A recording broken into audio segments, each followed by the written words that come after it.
This is the regularly scheduled meeting of the Warren Planning Board. We do have a quorum. Present are all members of the site draft. You can. Matt Atwood.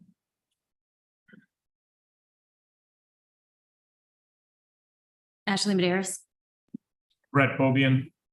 Tyler Dixon, Fred Massey Mike Gerhart. Jim Leffers. and our alternate.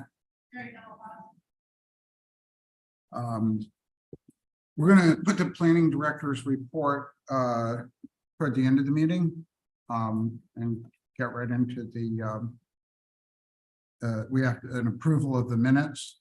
I know you all received this packet in a zip drive. What I've asked Herb and Haley to do is to put all of these pieces on the screen so that we'll be able to discuss those without having to go to the computer specifically as we're discussing the elements. Allison, did you want to take the lead on that? In terms of going over the points or her? Yeah, walking you through the elements of the. Yeah, that were in the meeting packet.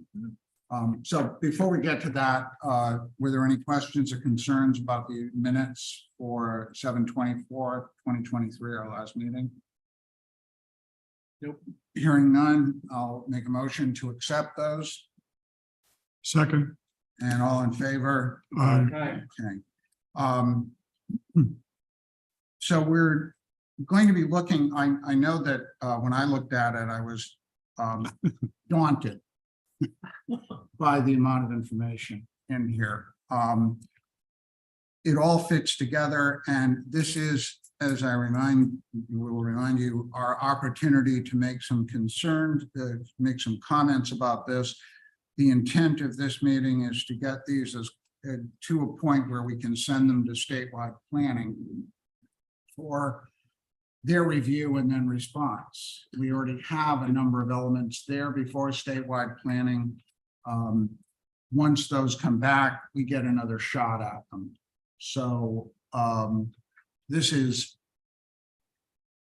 one step or a second step in a process that has at least two more that we're going to have, including a public meeting with the town council to discuss this prior to making it a public meeting. So take it away, Allison.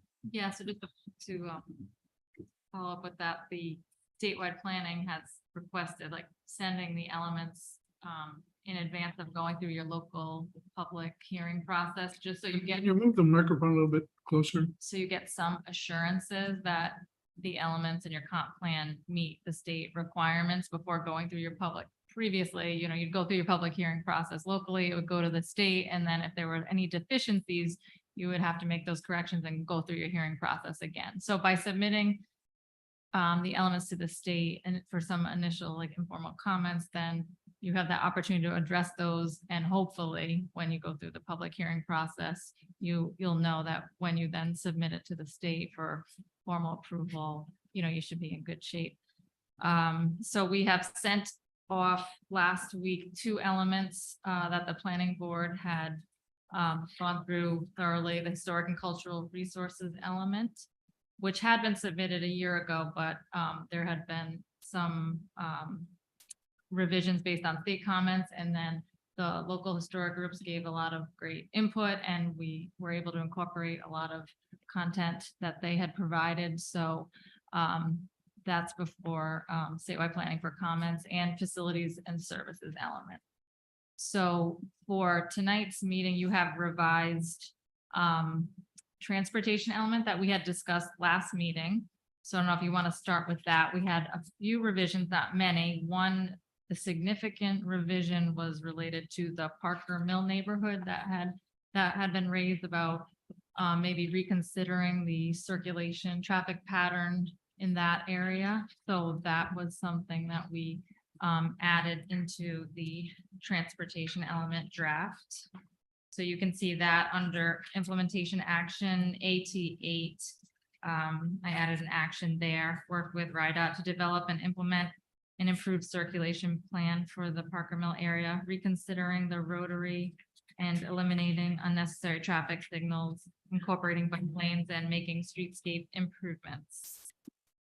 I just provided a draft little introduction to that element that had not been prepared yet. And referenced the map. Put the Parker Mill into the actual text, into the narrative as well.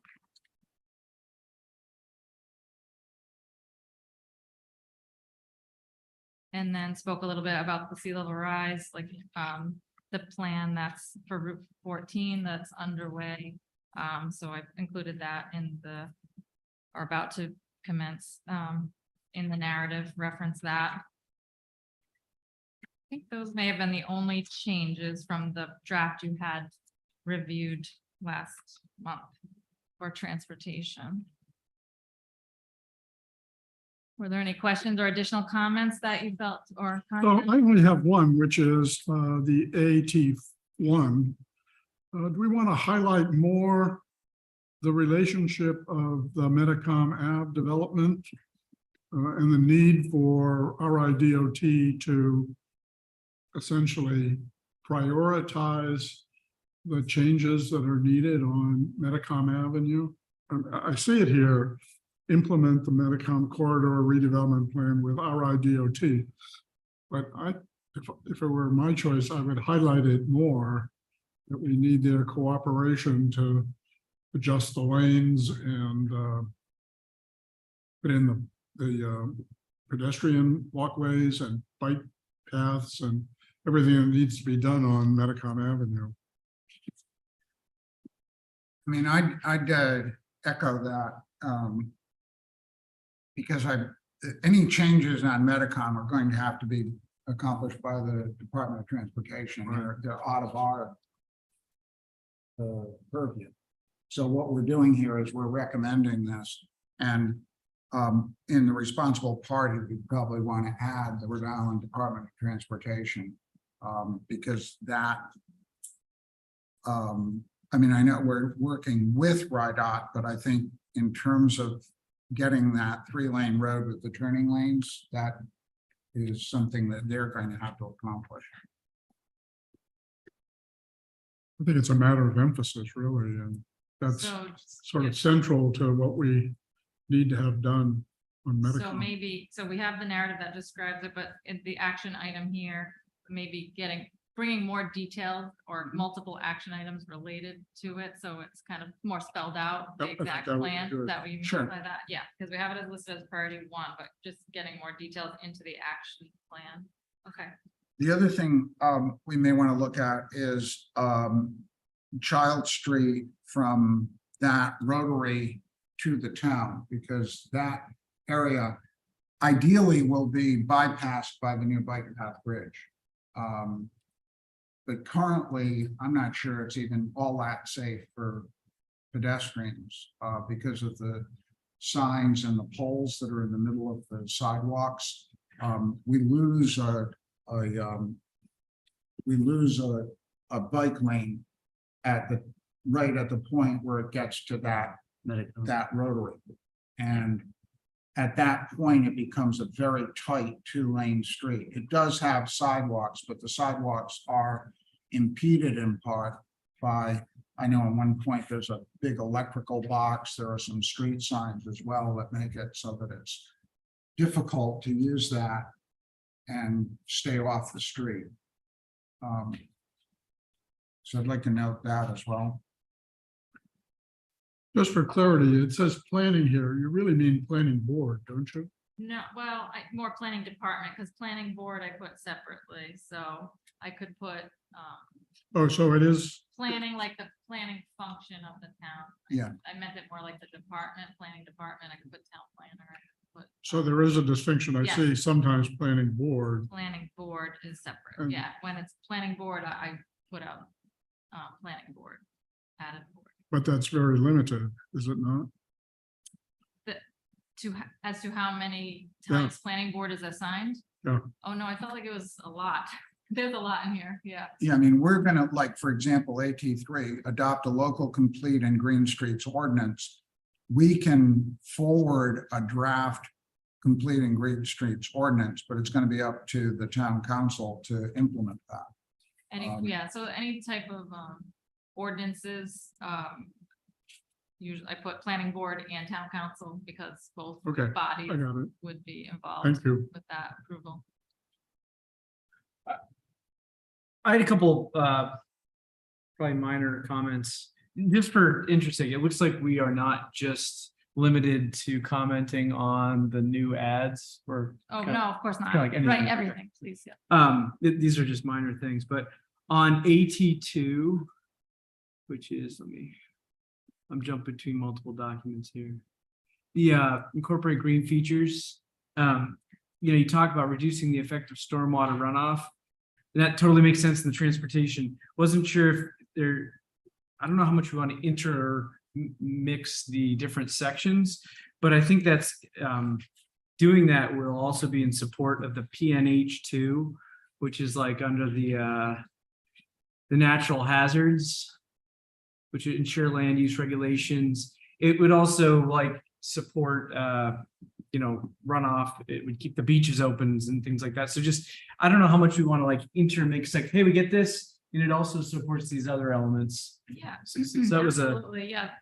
That's fine and recommended to do that. So I know we Yeah, we talked about definitely want stormwater and facilities and services element, but yeah, I'll look to see which other elements it has been incorporated or could also be incorporated, because that is a priority. great. Maybe just some cross-reference notes, Yeah. sort of thing, like C, whatever one you said, P, whatever, something like that. In some cases, I put like, if it's a specific identical action item, kind of reference both of the unique identifiers, just so you kind of know it's the same action item, but it appears in both of those. Yeah, and the final document would be hyperlinked or something like that. I don't know how fancy we're gonna get, but my other comment was, and this is largely in the same vein, but AT13. I was talking about this with my wife, and that would really support AT12. So that implement safe routes to school projects to encourage students. We fix the bridge and we get the Warren bike path going that way. It's just some sort of reference to and support. AT13 would support AT12. Yeah, I think those two actually could potentially be one. Because the funding for the bridge was through the Safe Routes to School. Okay. That was the justification for the funding that we got through the grant. So they're one and the same. Okay, It's, yeah. Like that action is implementing. safe and I would add residents and visitors, because it's first and foremost students to walk and ride bikes to school, but then also note residents and visitors, because I think it's also going to be valuable as a means by which residents can get back and forth from one end of the town to the other. I like them separate just because I think AT12 is a broader and it's not just about. Sorry, can't hear you. Can you pull your I said I like them separate just because I think 12 is broader and doesn't just restrict it to that one axis, where there's probably infrastructure needs that can support other routes to school. Speaking as a mom of a 7-year-old who lives less than a half mile, but would never let her daughter walk to school by herself. Did you have something specific in mind, or? I mean, I think it's sidewalks and it's crosswalks and it's traffic signs and making sure that people aren't going 30 on Asylum and, other things like that, or Child Street is such a dangerous road to cross. And so if there's other things that we can invest in or other projects, I'm no expert, but I'm sure there's things out there that if there's grants or money that come available, there could be other projects outside of just this one bridge. Yeah, I agree. In fact, one of the things that might fit in here nicely would be raised crosswalks. and speed bumps. Right. I know that that's been implemented down by the town beach, but there are certainly other areas.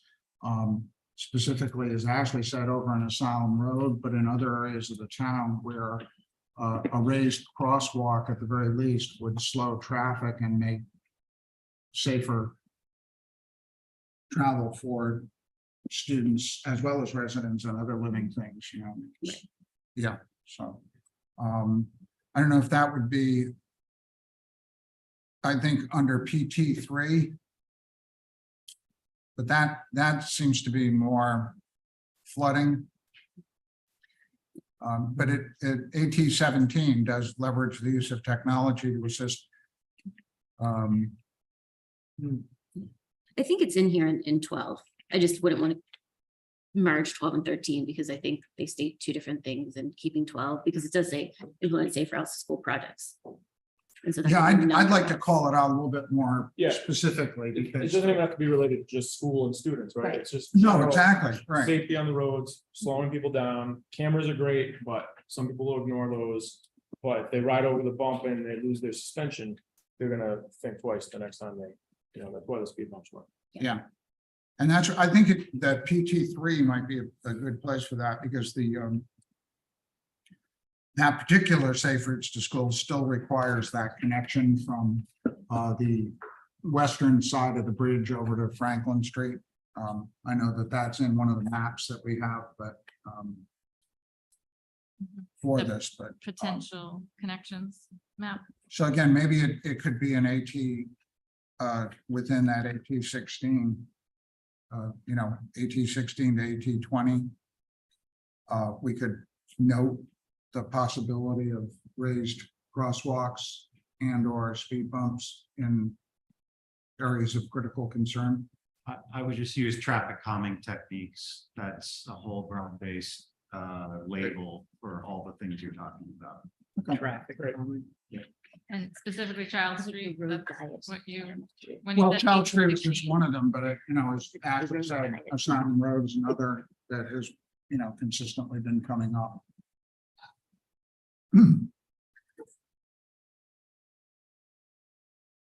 Okay, I'll try to clarify those, add some more detail, like what you provided to those. Anything else on this one?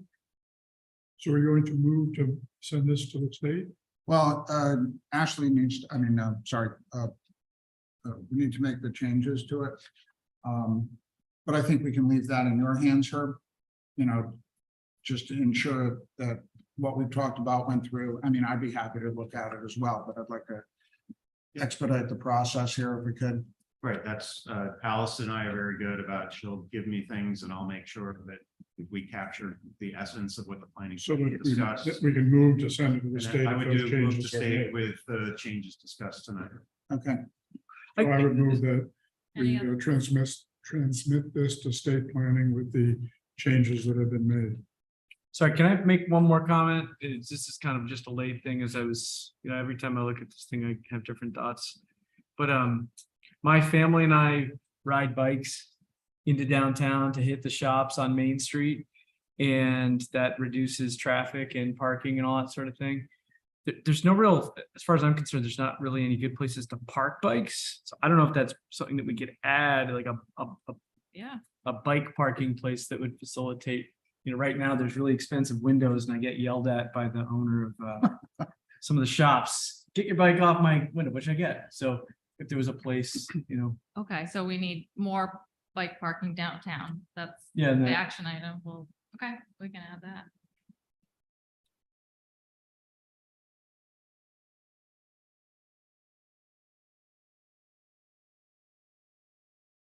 okay, with that change, we'll go back to Mike's motion to have this handled by Allison and Herb, and then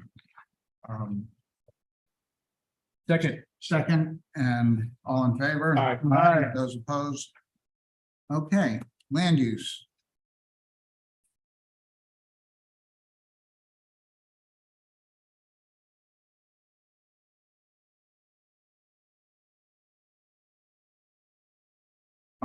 I talked to Allison about, one of the maps on here, relative to, let me see where it is.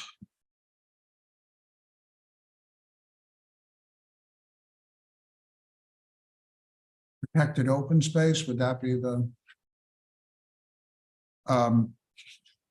Key Farm at the corner of Long Lane and Barton Avenue is not noted as protected open space, which is essentially the development rights were bought for the farm.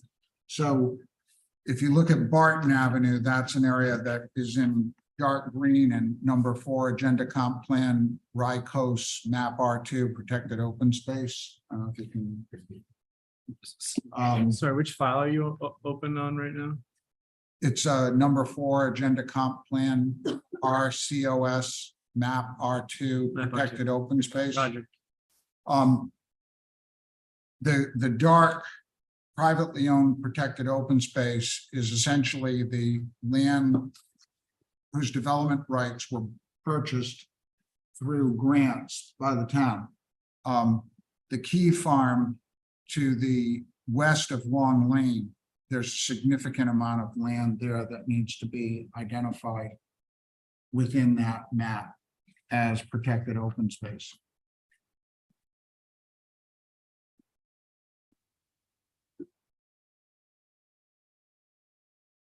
And I don't know if anyone knows of any other elements. Sorry, just so I understand what you're saying, that the protected area to the west of Long Lane is larger than the light green and the dark green? Yeah, there, it's between the light green and the dark green. It appears as if it's not protected, but in fact, it is, I see. in fact is, there's a chunk of land there and South of Fern Drive. yeah, well south. Got it. It's actually to the Kickamuit. Oh, wow. And where that, you see, there's a little cove. There's a kind of the dark green area that is Warren Land Conservation Trust. Yeah. It's Abuts that. to the right of that. I believe all of this land in here. No, actually, that's the Roots property.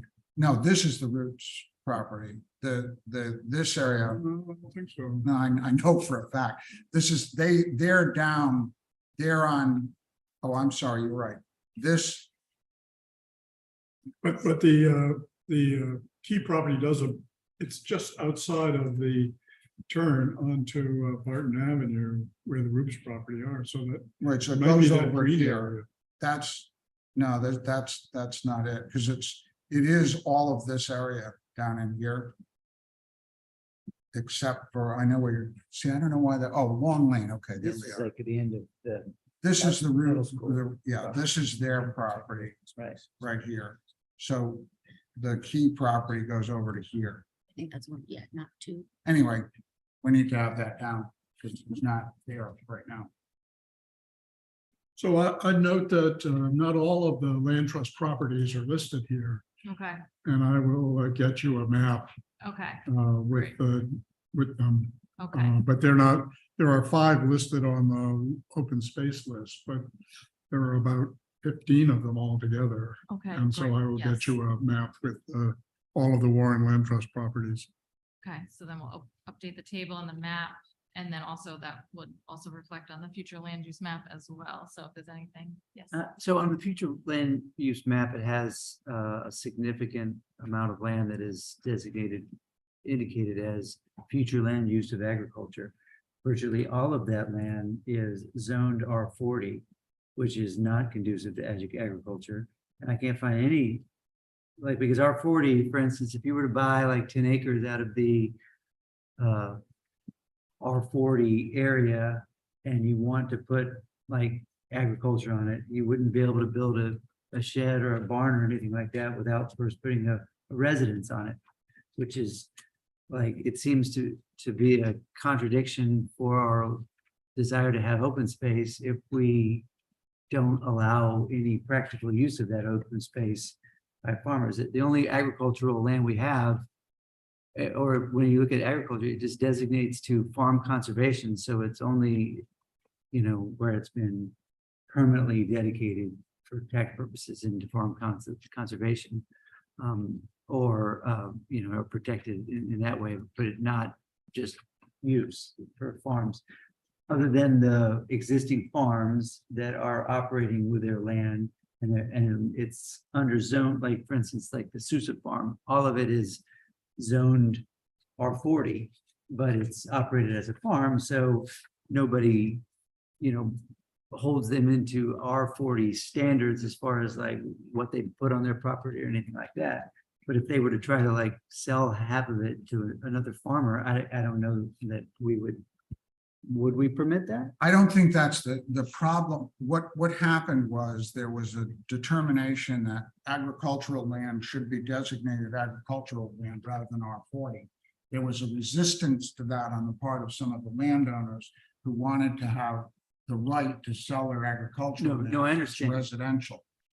But it doesn't work. I don't believe it works in the other direction. I mean, frankly, we should take a look at that because R40 agricultural land designated R40, particularly in this marketplace, makes it much more attractive to sell as a developed. Right, and land. the problem that we're in, because it's zoned R40, is that you're like downgrading the zoning.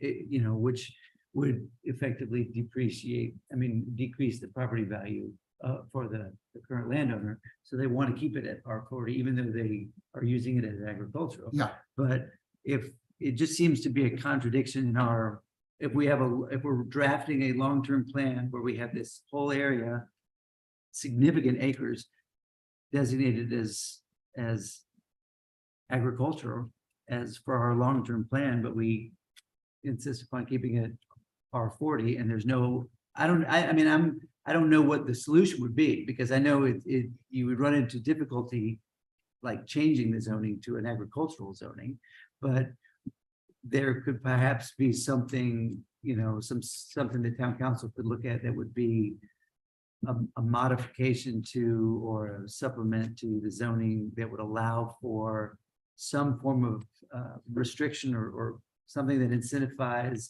larger properties or something that if it were to be developed or permits agricultural uses on it to new buyers in some way. You know, Could you I don't- say something Can I like just- develop incentives to maintain agricultural land? So what, I just want to explain the future land use map, so that agricultural designation is only for those, and should be for those that are permanently protected farmlands. That was the intent. So there's a farm. Let's see, like a farm conservation zoning district, so only those that are permanently protected are listed on the future land use map as agriculture, and otherwise they would be what they are zoned as far as residential. That's So- not what it shows on here. So where are there, on the future land use map, there's land that's shown as agriculture, that's not protected land, that's zoned residential? Yeah, if you look on the number 4 comp map land use.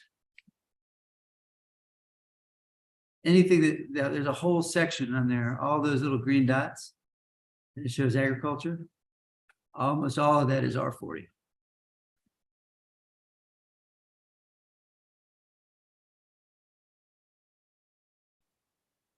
In fact, you can, the conservation lands are designated on that. They're the ones with the lines through them.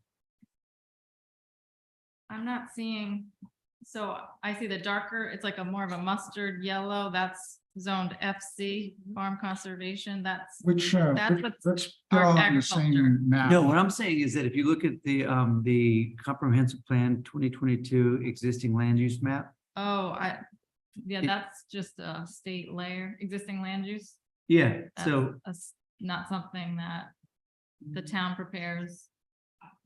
Existing land use is the state RIGIS, Rhode Island GIS, they So we prepare that don't, data layer based off of probably aerial photography showing what the existing land use is, and that's a required map using their data. So Okay, it's not so- something we prepared or can edit in any way. okay, well, that's fine. Yeah. However, then we need to be clear that we're looking to develop Tuisset.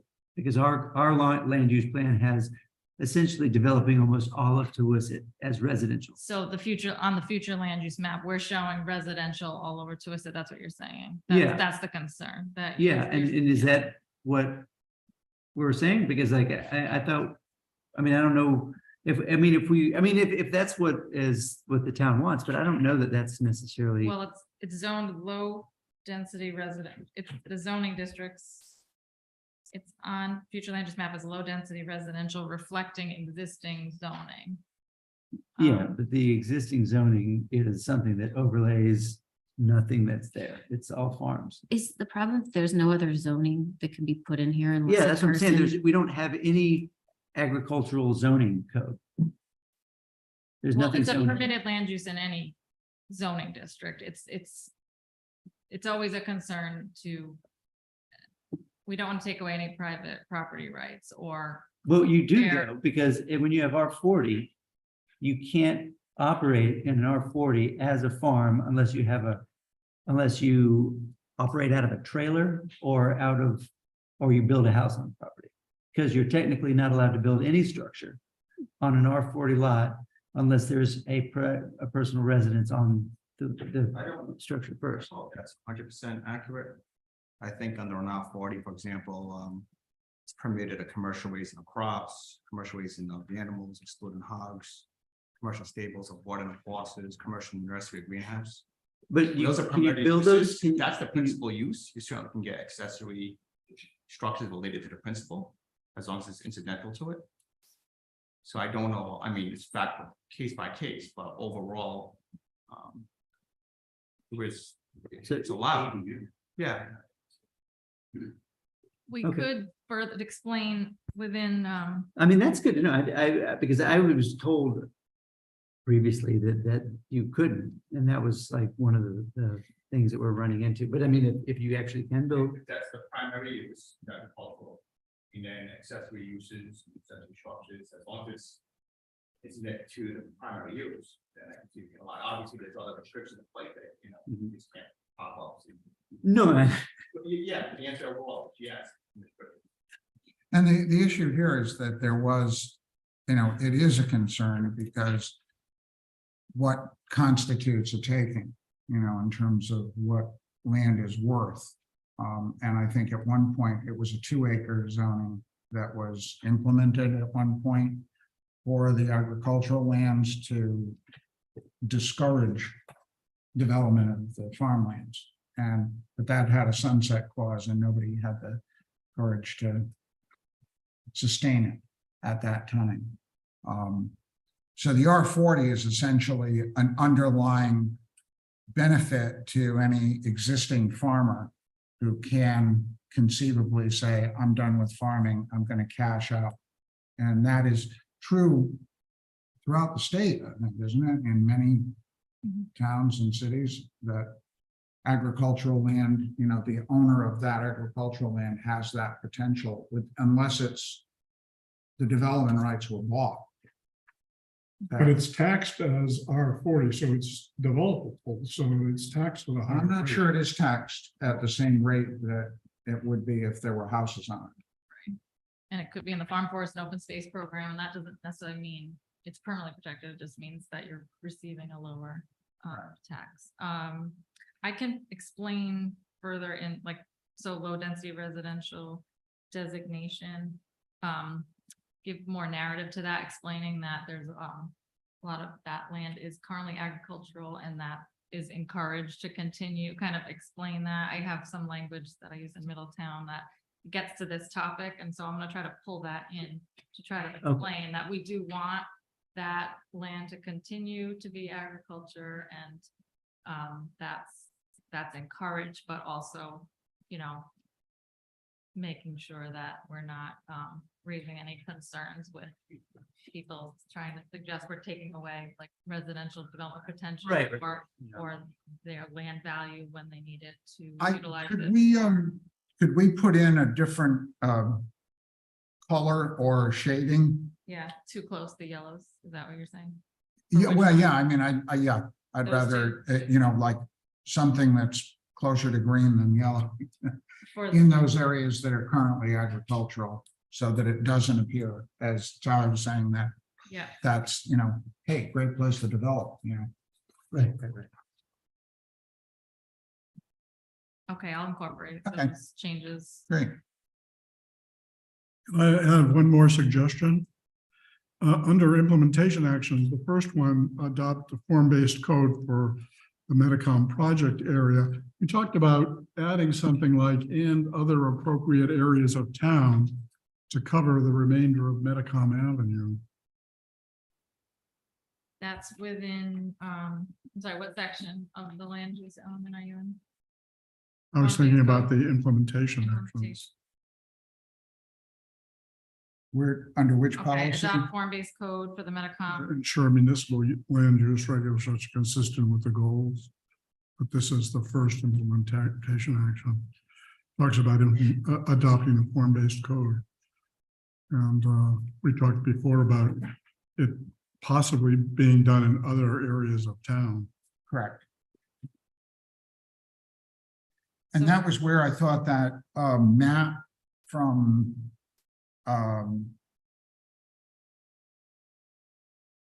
those areas that were identified by the previous planning board member could potentially fit in. I don't know why her name is eluding me. Andrea. That housing, weren't those specific to housing sites, That's affordable what I'm housing site? This is the You're talking about northern Yeah, up, like the commercial areas? yeah, here we were talking, I guess it was 103 along there, or 136. 136. Yeah, 136. Towards further the town down. line, up to the town. Yeah, to the town line, to the Massachusetts line. right. And we also mentioned in the historic element about downtown as well. It's true. Yeah, form-based code to consider it if, successful in other areas. So you can add that, correct? So the bike path, is it considered recreation or protected? What was the question? Like the bike path? Like, so the Warren bike path is under the recreation. The equivalent that's owned by RIDA. So it's, so the answer is no, it is not protected. Oh, in looking at the future land use map, is that what you're referencing? Okay. Yeah,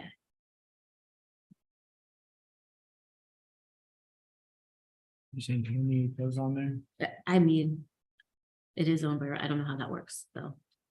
It'd be nice to ensure that it was protected, but I don't know if we can do that if it's not a town. There are certain areas that are town like mostly like street intersections and stuff like that, but basically.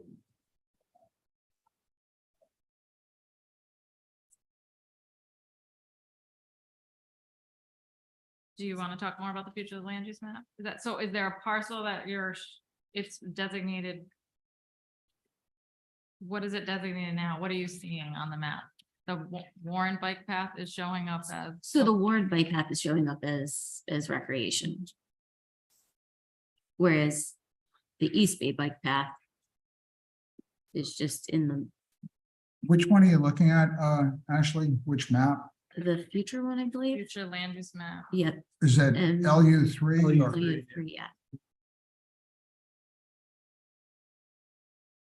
So how So does that this is work? this is one question I had for the future land use map, is designating that recreation. Because you see, well, with 51 Coles, they had shown their parcel, and then we had talked about, the last time they were here before the planning board, are there abutting parcels that also maybe need to be reassessed with what their zoning is Right, yeah, and we what were their talking about- future land use designation is. So when I was zooming in to that area, and I had a map looking at the zoning and future land use. So there's state-owned property that's showing as manufacturing, and it's the bike path and a parking lot. So, what should that zoning be? What should that future land use designation be? So that was one of my questions that I wanted to bring forward tonight. So this is where we are now, is this area to the right, this area. right? Yeah. Shown as- Is it that little triangle in the bottom left of the Franklin Street thing? That we're talking about? There, it's yellow highlighted. The yellow highlighted, is it triangular? Well, Yeah, there's there's a that whole area that is 51 highlighted in full- yellow. 50, sorry, I'm trying to pull up the map. It's indicated as manufacturing, but it's Agreed. surrounded by residential. Is that what you're? The conversation down. It's it's manufacturing. Right, and then it's red, it's all this Yeah, chunk of size. line right there, Something is, like It that, doesn't get you know, so it's the bike path. Well, this is. the bike path, I This- think. this No, agree. That's that's 114. So Yeah, where the so hell's it's, the bike path? these curves, that's curves, the bike path isn't on there, but it curves like that, Right, and it goes along. and right next to Franklin Street. And then it comes, but what is this, this thing right You here? can't see the bike path. It's Right. actually that, the edge of that dark purple paint Right, is the bike path, and it goes along there and hooks up with green. So that purple, light pink Yeah. is the area that they're. talking about. well, that was the Cole Street Yeah, request, and then we have another one on Croat Street where they wanna, there's somebody that whole area is, looks Oh, like it did- was spot zone. Did they put in a request Not related yet, to no. comprehensive, Next, I mean, or comp plan? For our next meeting, they were, I think they were gonna come before us. I think the solicitor's office has that, the Croat Street request. The Croat Street, they wanted to, there was a request to develop through a comprehensive permit, right? There's originally it was gonna be a pre-app before you a comprehensive permit for a 12-unit condominium project. So it's gonna be 3 buildings, each building having 4 units in it. And 3 total units would be affordable to meet the minimum requirements for a comp permit. And that would be right off, the street address is on your agenda, but Croat Street. And it's basically the access to it would be off Cutler, just behind the mill building. So But they aren't basically the parking lot for seeking- the mill building, the access would come off that driveway in. Are they seeking anything in regards to future land use designation or zoning changes? That's not. This is a question I had in for the town solicitor because it's a manufacturing district and they obviously require a zoning amendment in order to do residential. So there will be some discussion that will not only be had by the planning board at your next meeting that was originally intended for tonight, but it will have to involve the town council as well because of the zoning change. And I have a request into the solicitor's office about how Warren handles that. I know what I did when I was over in Coventry, but I don't know the rules and regs here well enough to know specifically what's going on. So I got the request into the solicitor. And again, this was addressed by the Cole Street request, which was, let's see what we can do with the comprehensive plan, because I believe, we had that map showing where there was that triangle that fits between, I don't know if we've got that map in our notes. Is it not on your It's in, packet? I have it in front of me. I have a copy here in hard copy, but, but back to the bike path for 1 second. So I guess my thought is, while DOT owns that property, isn't it still the town's responsibility to zone that property appropriately? So say they decide to get rid of it, it remains a bike path or a recreation use and doesn't become, I don't know what else. It's owned by the railroad. If they can take it back from DOT if they ever need to, so. It's probably unlikely that we'll ever see it. Right. Not be a railroad or a bike path. Is what you're saying that on the map LU3 future land use, there would be a fluorescent green ribbon down the east side of the map showing that there's the recreational bike path going on? Yeah, that was my thought, but it might not I matter. mean, that makes Yeah, I sense to think it me makes because sense to have it's- as recreation. Yeah, yeah, it doesn't appear Yeah. here, and so it should. Whether we can, that could help us make a case for it if the railroad ever came in, so we won't take that, but, more importantly, I think, I mean, it would be helpful, I think, for anybody to be able to look at it transport coal. Yeah, I And, think you're right. you Because it know, doesn't necessarily, this doesn't necessarily go into who owns it or not. It Right. just is what it's. it's what it's used Yeah. for. I would say for what you would want to potentially deal with, and I think Allison already picked up on it in the transportation section, is, you know, having some kind of a bike path committee or trails committee. They would go through and identify existing potential areas from that standpoint, suggest that, you know, as developments go through, if there's a designated trail for the future that goes in there, there should be an easement, you know, put in as part of the development that you require, so that when and if the town decides ever to create the path in that area, that you've already got the easement secured.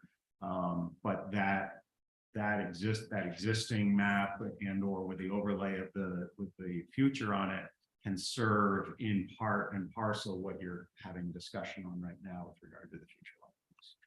And that would also include the National Grid land. That other path that had been discussed that goes into Bristol. It's the end of Franklin Street, that there's that, it's between, On the waterfront. no, this was right through the center. It was high power, I mean, it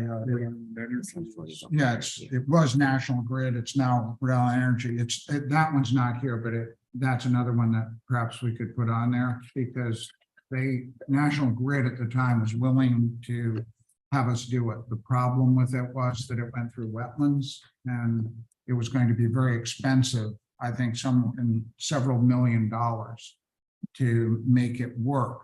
And it would have been to some degree redundant to what the bike path already is. That said, it's a nice piece of property that would be good to have as an alternative route from Warren into Bristol, because the lines are there, you know, and the land is protected currently. So I think, did we put it on the transportation as potential? I think it's shown on the transportation map as future potential bicycle path trails. Yeah. There, the dash blue there. There's, I think it's good there. I hesitate to put it on the future land use map, that level of Okay. detail, because it's not its own parcel. So then, you know, I'm trying to locate, divide up that parcel, and it may not end up being that. And then where the bike path, it's its own parcel, so it's easier to kind of make that. It's on R1, it's shown there. Yeah. So it's reflected in your comp plan in certain areas, but Well, do we want to note it in the pros? in the land use element. Yeah.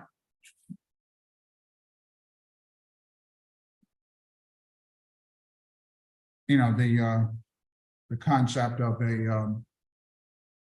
a committee to look at those areas. I think if you have it in land use as a policy to protect and enhance existing and future bike routes, as indicated, I mean, it's also indicated in the transportation map T1. It has both the bike path and that National Grid thing, it looks like, I believe. You do, under I hate to go backward, but under your goals for transportation, number 4 is achieve an integrated network of on-road and off-road bicycle routes to provide a safe means of travel for commuting, recreation, and tourism. So that gives you some of the foundation piece for being able to do that.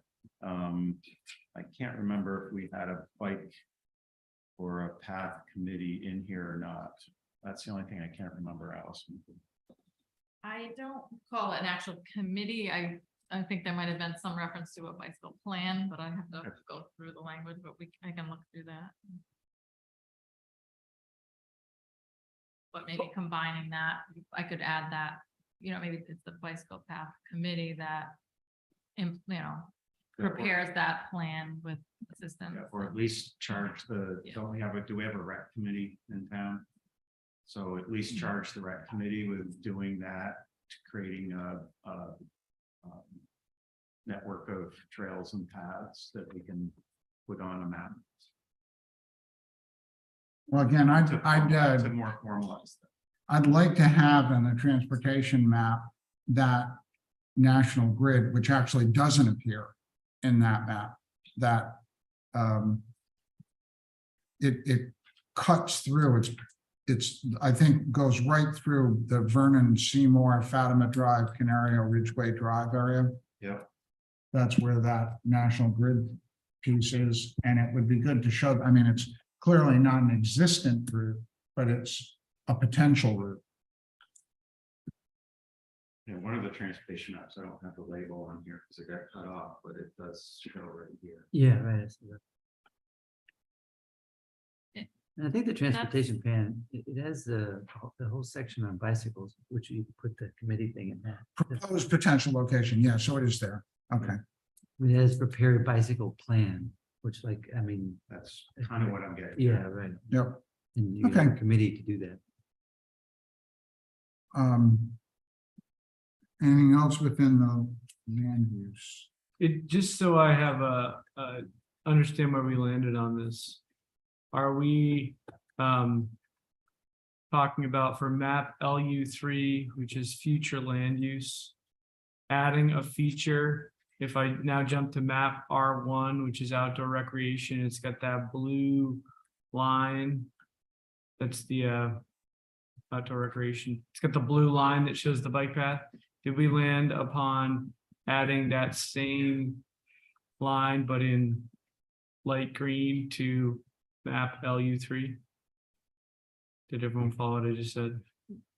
Yeah, so, we're not to recreation yet, but yeah, that concept would be to have that.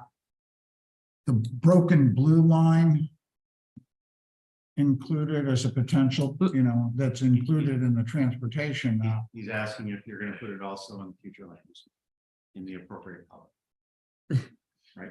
I'm asking not the broken blue line, but the contiguous blue, light blue in potential connections. That's the bike path. Whether the bike path will be reflected on future land use as a recreation going in that same exact arc that's shown on map R1 be replicated on map LU3.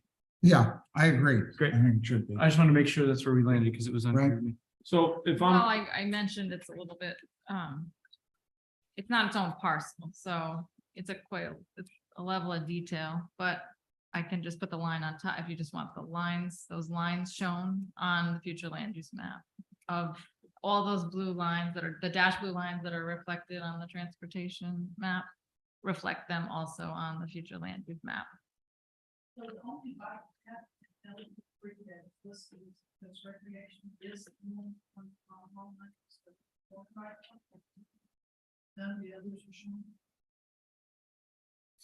So the future land use map was built off of current zoning, so,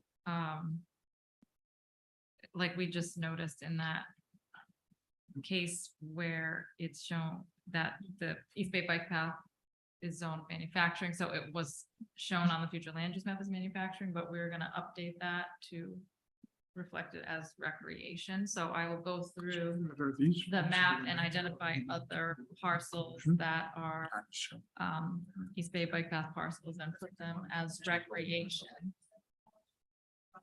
Yeah, they got, because they're owned by the state of Rhode Island, so that, whenever there's separate ownership, So the Warren bike path is owned by DOT as well? I'm I don't not sure. believe so. I don't believe No, so.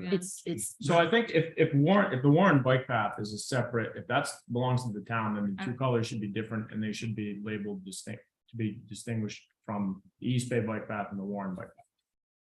Really? For the future land use designation? Recreation, like it's all showed up. No, I'm looking at map R1, outdoor recreation. Yeah. So, I mean, What, so we're all on the same page. so the What are we Warren bike looking- path, that's town property. Right. Yeah. But here it just says bicycle path and there's no distinction between whether it's the Warren Bike Path or the East Bay Bike Path. Okay, sorry, so we're on recreation map or which map? What's that number at the top? So you could have like state bicycle path and My town suggestion bike. is you take bike paths off the future land use map. And leave it to transportation and open the recreation. That's where it belongs. Bike paths don't belong in the future land use map. And I think that the distinction for whether, just to pick on East Bay right now in terms of it's owned by them. But what I would do is just close in that area that may be a separate parcel and make it whatever zoning is appropriate for that particular area. Take the bike path itself, you make it the boundary to something. And then, I mean, you've got their discussion later on, but. I think the actual bike paths belong in the transportation and the recreation sections. Yeah, I mean, I think it's just confusing when you say future land use, because it seems to suggest that, in terms of a planning process, you want to make sure that's protected but it's. And that's why I'm saying you put the focus, because the land use should not be the only element that you look at with regard to what you need to do in town, right? So there are maps that are required under statutes, and for instance, that require you to do future consideration of other forms of facilities and utility services, all that sort of stuff. That's what's contained in the other elements, including a transportation element, as well as the recreation. So they do ask for the future as part of that. Because otherwise your future land use map is going to get overlaid with Too many things. too much. Okay. Or at least, I mean, that's my opinion. You guys can put it on there. Well, again, I And mean, it's not- the it's main just an thing is administrative the task. point here, and I think, Ashley brought this up, rightly so, that you want to have that path understood and protected, so that whatever maps it does appear in, it's clear that this is the bike path and that we want to protect as much land on either side of it as we possibly can. Given that it's going to be going through that odd spot zoned area, the Cole Croad Street area that currently is hard to parse. And, these folks are saying, why is this within this section? There's, that's the reason I could see having it on. But if we're talking about strictly zoning for the land use map, then we direct people to the more appropriate maps, is what you're saying. I think, I mean, the only, usually bike paths and stuff are more like easements over a particular thing. The specialty of the former railroad now owned by RIDOT is the luxury of it being effectively the equivalent of a parcel by being a right of way. And so if it's necessary, in your opinion, to designate that as some form of a future land use district, because that's what your future land use is doing, then do so. But I think that you don't, I think that you either pick a district that you currently have or create a new district and put it on there, or simply get it off and deal with it in your transportation and recreation elements. For me, it's an administrative task. And It's it's, not Okay. You see what I'm saying? yeah, So I'm again, not disagreeing, I'm just. yeah, and I'm we want to, offering- I don't want to create work Yeah. where we don't need to, or confusion. It is, I think that the term future land use recommends itself to the idea that, okay, well, this is something we're looking at for the future. And in the future, we want to protect this. Well, land. I guess, And the future land use map is, I mean, more often than not, people throw away the rest of the plan and just look at the land use element and future, future land use aspect of it. But I tend to defer to the planner's opinion on Yeah. how to handle this. I just have a kind of, I guess it might be a question for the solicitor. To clarify the ownership of the strip, it belongs to, it's not town property. Is that accurate? I'm not 100% sure. I mean, okay, presuming it's not, and I don't think it is. Can we zone over property that doesn't belong to the town? I mean, how, even if we put it in future land use, I don't know if we can do that. But we can't, because like your property, like my property, I own and the town can zone over my Your own property, so somebody's just, property. you know what I mean? Well, It's not right, yeah. Yeah. It would just And the be, town can make changes to its zoning that affect individual property owners if they, and there is a process when we go through zoning amendment, that's why we notify situations, especially if there's map change. And I believe Portsmouth and Middletown and Newport have dealt with this a lot with the military base, because technically it's owned by the federal government, but eventually the BRAC properties will go back to the town, in which they need future land use zoning to correspond with what they want in those properties. Yeah, I mean, obviously, they don't have to follow any zoning. I mean. They don't the have to at federal this time, government, So. but because it's future land use well- goal for the towns to acquire that land, they zone it based on what they want it to be in the future. But a good example, you have the institutional, the former armory, which clearly is still owned in, you know, in the government standpoint, but it's clear that they're gonna unload that at some point. So what do you want as a town for that area? Right. So it's the same question with the bike path. Should that bike path ever go away, get flooded out or whatever, it can't be used as a bike path anymore? What would you want it for? So that it's just, you know, linear format rather than a more concrete polygon. Thank you.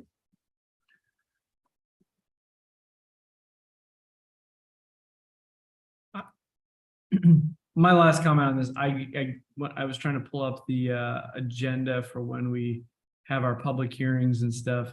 And I guess I'm curious, is a decision we make tonight of whether to put a green band showing recreation on future land use going to save some sort of consternation during a public hearing saying, hey, how come in the future land use, are we getting rid of the bike path? Why have you designated that? So that was my, I defer to. That was my thought. Well, it does appear in existing land use, the existing land use map, LU1, the bike path. But the bike path spur does not appear on the existing land use Can I make map. a suggestion, Mr. Chair? Sure. Take a poll of your commission, see where you stand. Well, I just want to make sure it appears, I mean, it looks like that it does appear on an existing land use map, but it doesn't appear on the future. So I'm not sure why that would be the case. One's existing, the future is, so the future land use map generally is a higher look, you know, sort of a airplane view of the area. And then Okay. when you get into zoning and other forms of implementation of your land use, that's where your land use regulations come in, Yeah, no, come down to the I'm ground. fine with that. I just want to make sure, like, for example, in the existing land use map, the bike path spur is not indicated. Right. So that's This is an this is a omission. great conversation because it is applicable in all different forms of, you know, land use discussions and infrastructure and all that. So you know, we may be banging our heads against the wall a little bit on some of this, but it is important with you as a group to understand what you want to do, you know, for this particular area. Problem is that the future land use does capture that one area of the Warren bike path, Mhm. but not the others. And so it look like it's inconsistent. Yeah, that's the root question that Ashley has. Yep. You know, it's based off parcels, so I'd have to look at it. I mean, I don't know if is it a separate and unique parcel there versus the budding land, it's around its recreation here. Yeah, I mean, I'd would just like to recommend, see but consistency. I Yeah, think I the do. existing land use map, LU1, should indicate the existence of that bike path that goes from Long Lane to the Kickamuit, because that exists. as does the East Bay bike path. So, I mean, I think it's easy to put, if it's a large part, if it's a parcel, designate it as recreation. or that's just, what you it looks like intend, there's it's just two green lines with, you know, looks like train tracks. In the existing land use map,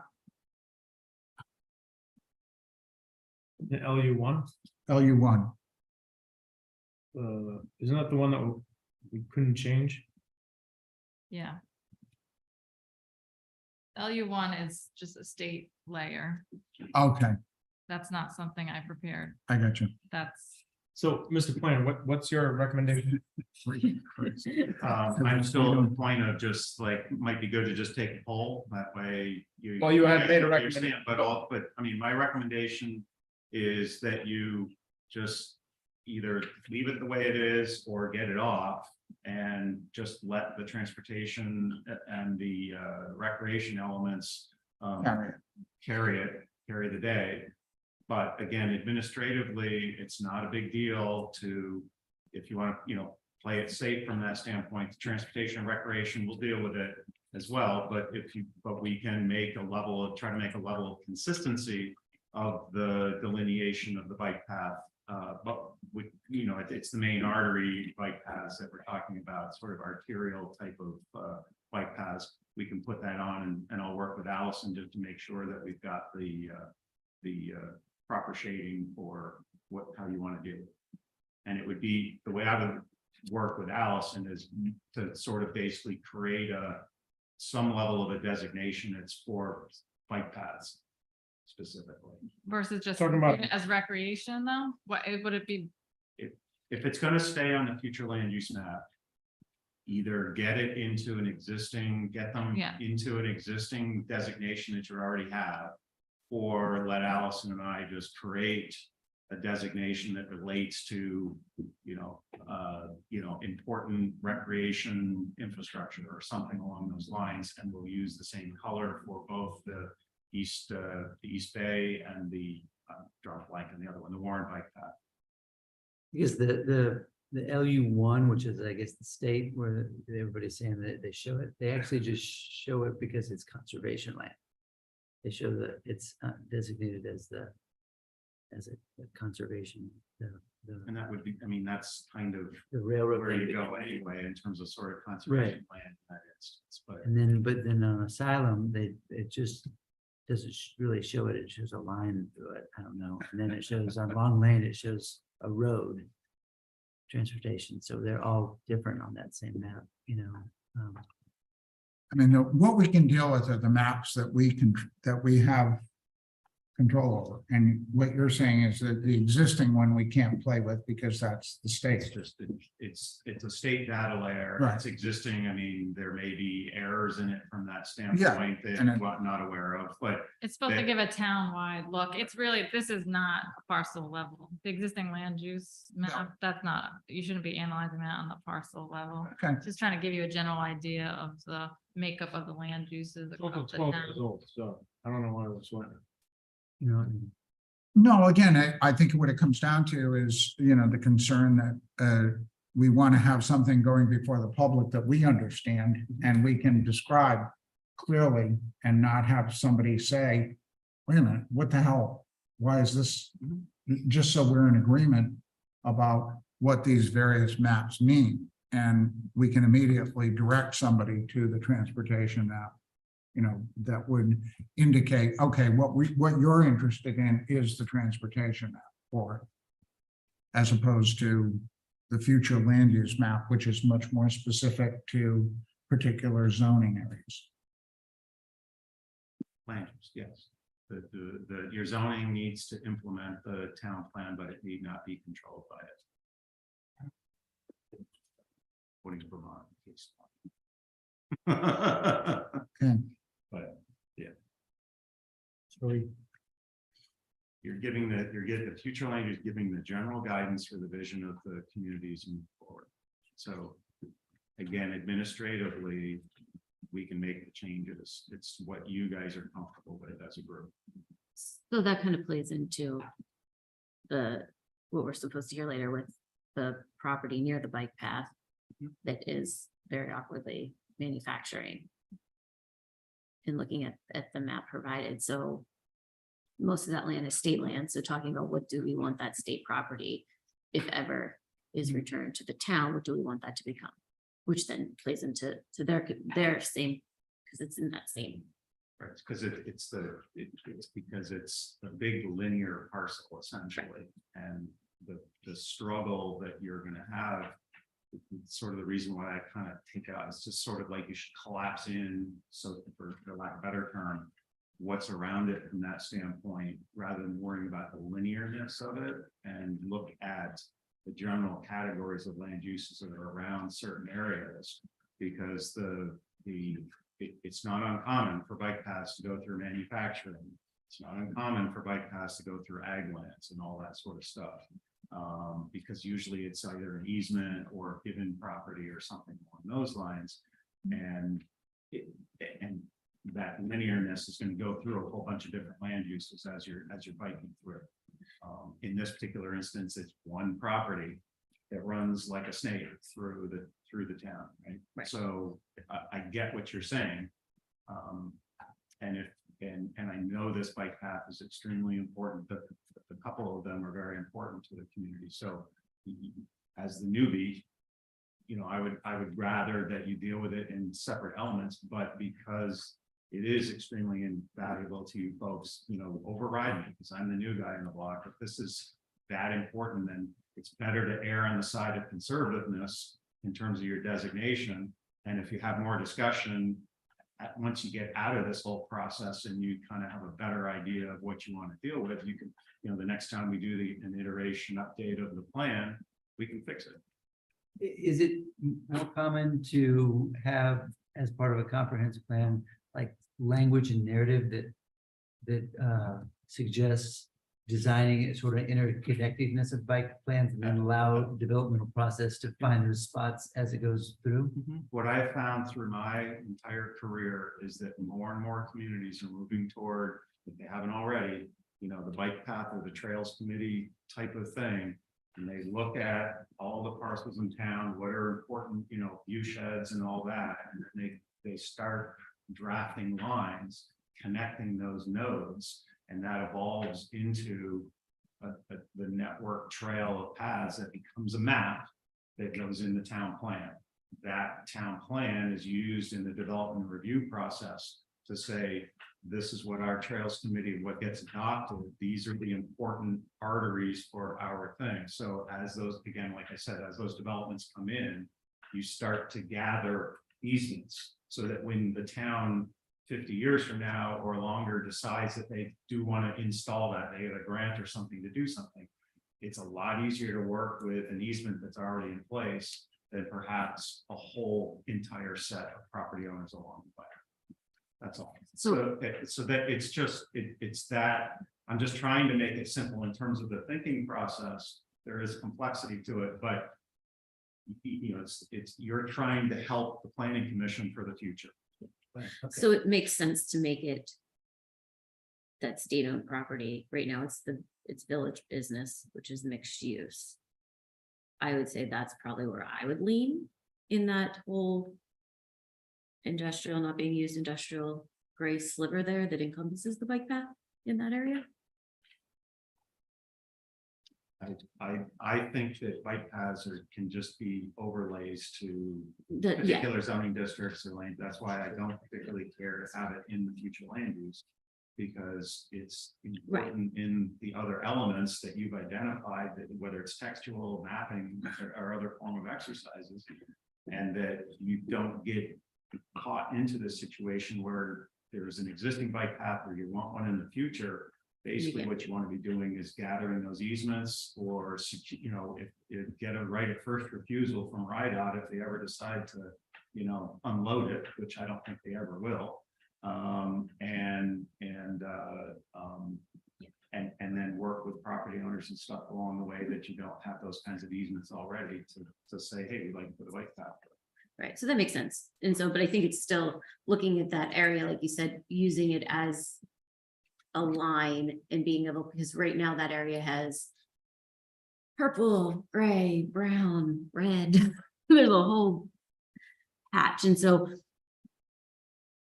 And it is uncommon for a community to, have something like that. There are other areas in Rhode Island that, have the luxury of these old railroad beds that are being converted into things, but it's more of a newer thing than an older.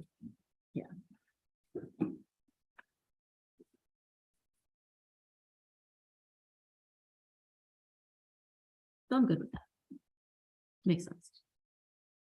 Well, the map that I like the best is the RCOS map, RI Recreation Potential Connections. It's under number 4, Agenda Comp Plan, RCOS.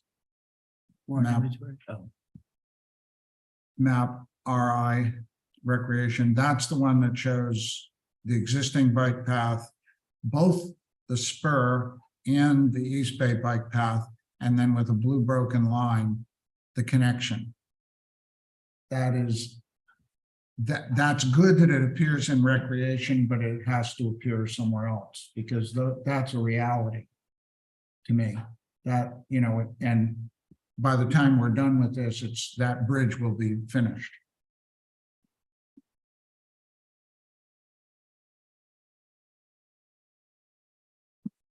So what we want to make sure is that it's not just in the recreation, that it is in another element and clearly delineated. Well, I think planner recommended transportation for that Right. purpose, right? And that, Two sections. Right. I mean, most especially in the recreation, and I find, finding them syncing up a little bit when you talk about future land use. Can't get there with a computer. But this is your recreation map. And all the major arteries are basically on there with regard to some of the key bike paths. And then the transportation one, I'm not going to put through, it's too long, but it's the sort of basically matches the straight line that Fred was talking about. Yeah, I just want to make sure that that's on transportation. So on transportation, on recreation, not on future land use. Yeah, I mean, I think it's gonna, what they're saying is that it poses a lot of problems. I agree, yeah. So as long as we can clearly indicate, in the pros part of the plan, please see map number X and Y for where these bike paths are. We did that notification right on the future land use map. Yeah, in the transportation under PT2 where it says promote bicycle use, could you put the sort of establishment of a committee in there? I think that would be good. That devises that the blueprint of like potential. Let's say short. Get 4 more people. Right. I don't know. I mean, I just think that would be, if that would go in that, if that's where that language would go under 18.9 or something. Sounds good to me. so we're there with the bike map path. And just to lend one last just vote of following the conversation, then the future land use map, that strip on the right, that happens to be the Warren, it happens to be there, but it's not designating a bike path. It's designating specific recreation parcels of land. And so then there's basically no bike paths on future land use, which I think is consistent. And then it shows up in the recreation, in the transportation, and then not in there. So I have been won over.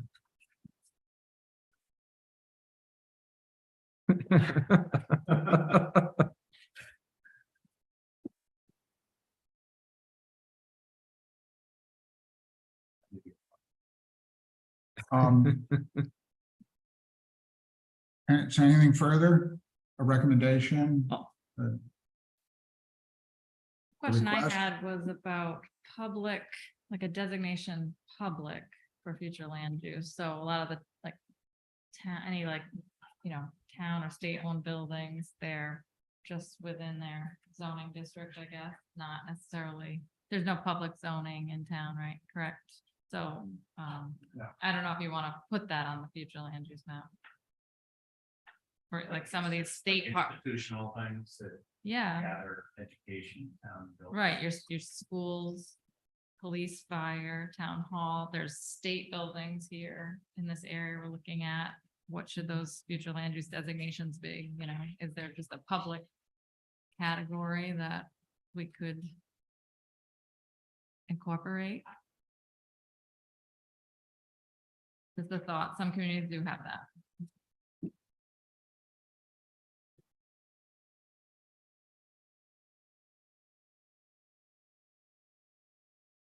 I mean, I think, yeah, for existing town-owned land or land that town wants to is planning on acquiring. I don't want to do it for the state-owned because then that would designate it as a municipal public use, and we might not want that. You might want to have it as a business or commercial or something How else. about putting it in like a road?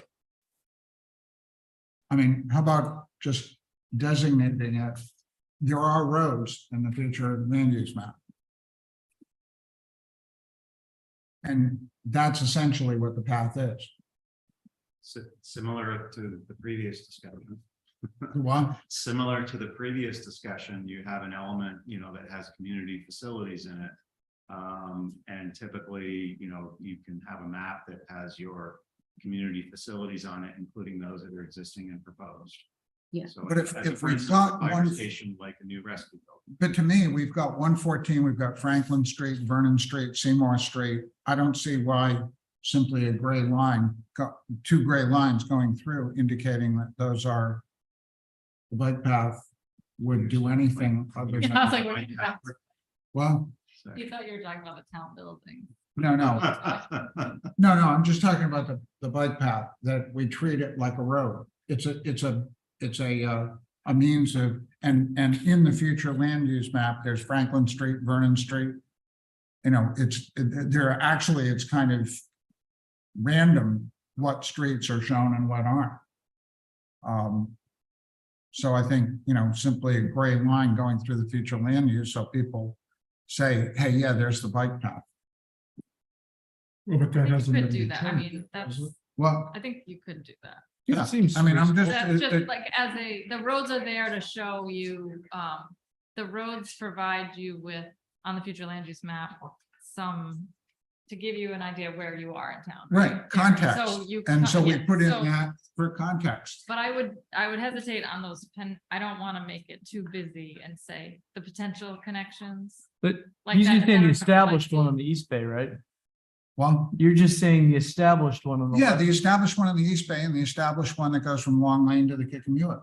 I mean, that is it's a roadway for bicycles. Would that complicate the electric bike thing that you made it a road? No, I mean, and if we just want to put in the East Bay thing for context, that's okay too, or not. I mean, I was trying to find some happy compromise here. But if, you know, otherwise, let's just stick with what we've got, the transportation.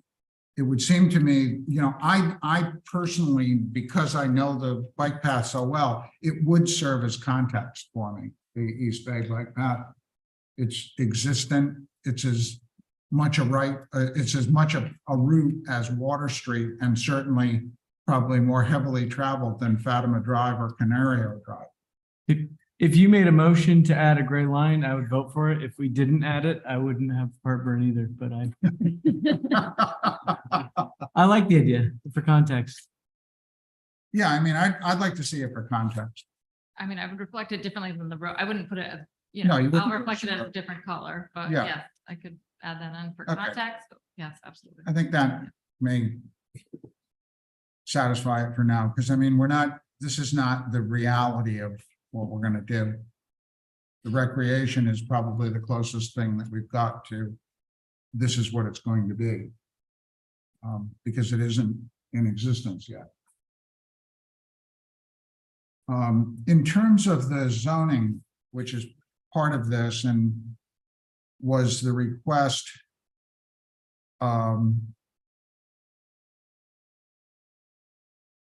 regarding Cole Street. You know, I think we need to look at that whole parcel right there. So there are 4 properties, including the Cole Street property, the state property. There is an industrial, but it is a very weird sliver that doesn't make So sense. those are manufacturing, Right, and yet but I don't think we. there want are to- single, like if you look above the brown section off Cole, there's a single family of in already in what is considered this manufacturing district, correct? So I would like to see parcels 109, 90. Look at mixed use village business. Instead of manufacturing for the future.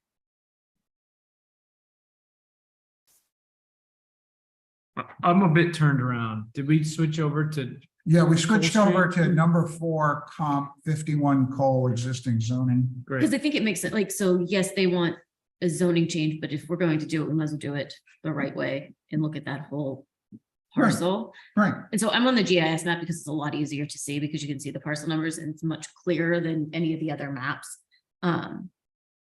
But the parcel below the Cole Street property is all the state owned. And so again, while we don't have control over that right now, if it ever is turned over to the town, what do we want that parcel to be? For me, it makes sense for it to be more of a village business or a mixed use, well, continuing up to their property, which I believe that's what they want.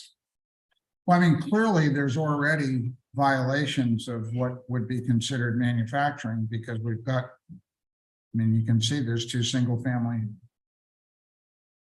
There's already single family Right, houses there in this manufacturing district. right. So realistically, what do we want that area to be? Certainly, manufacturing doesn't seem to fit with what's going on. I can only see one, that 990 is industrial. I don't even know what that is.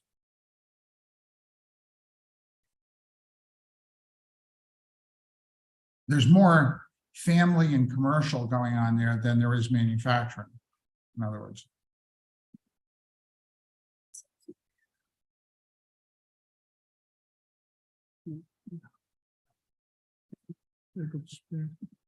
pick that up there.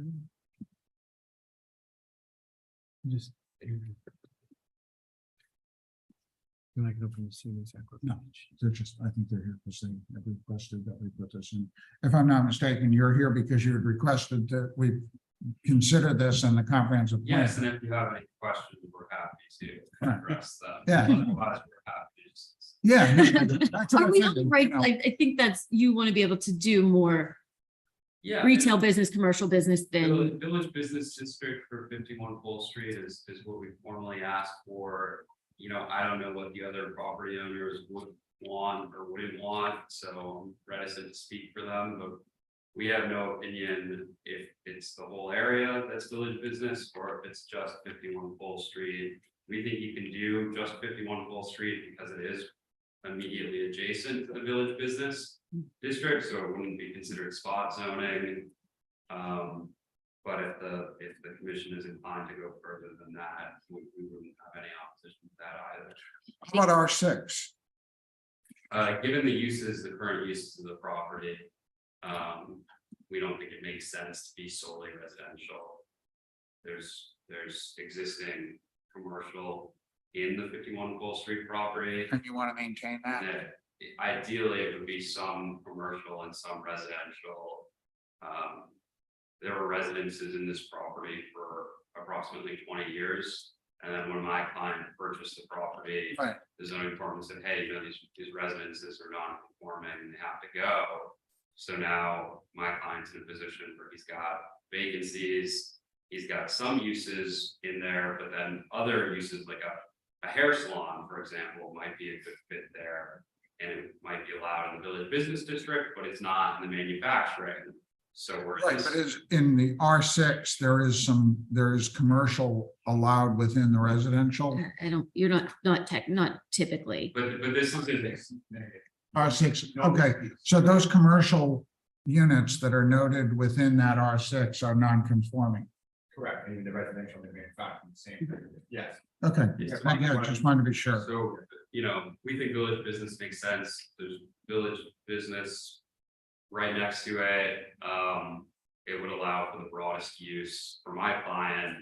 And frankly, the demand for the property has been just that. Well, it also might make sense though for some of these adjacent areas as well. Yeah. I mean, that's what we're looking at is there a way of, I mean, 51 Cole is unique in that it's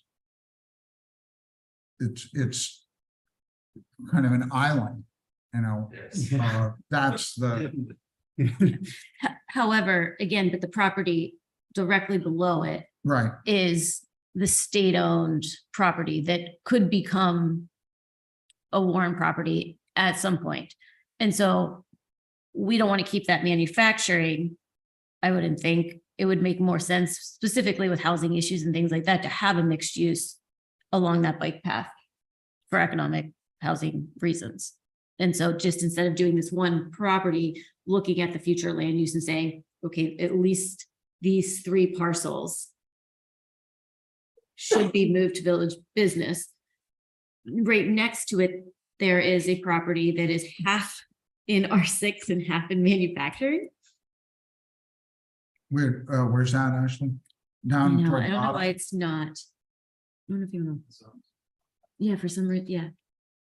It's that parcel, 8-17. Yeah, It's split, it has a split zoning. And future. Oh, land use. industrial, commercial, vacant, that one? Yeah,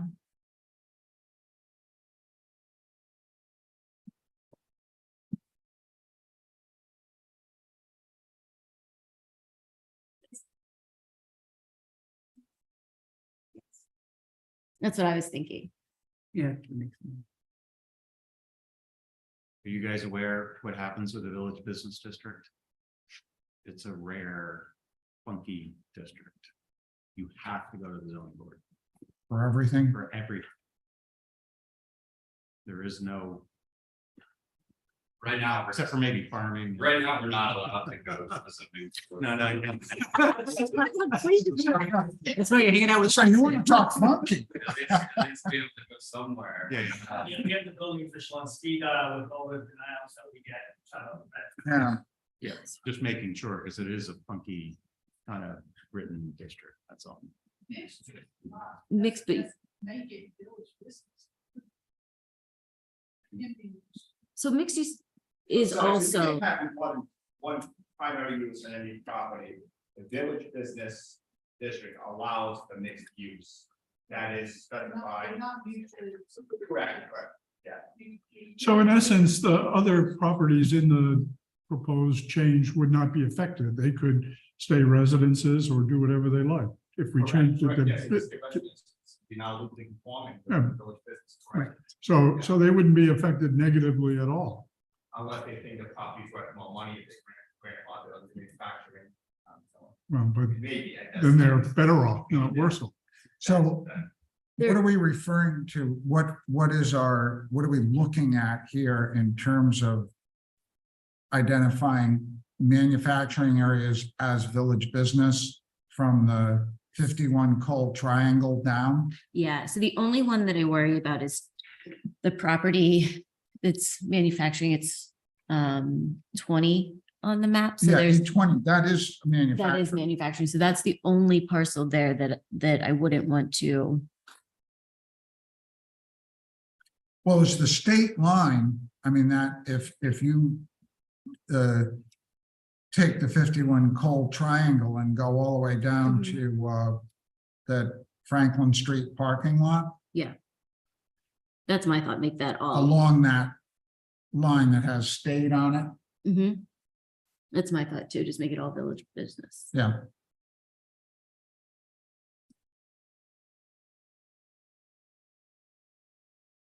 If we were to change it, the one manufacturing thing would be an existing non-conforming use. Correct. It's true. So they wouldn't be negatively affected either. They will not be affected. It's grandfathered, that's the rights in that property, in the manufacturing. Even if However, it's sold. once we sell it, there's some issues there. Yeah, that's. I a get that. problem. Yeah, so I'm not. And sure that's we wanna take tradesman that. units, right? That- Is that tradesman units there? It's the soap manufacturing, wasn't it? Sold. That was, I thought. What they were doing at one point.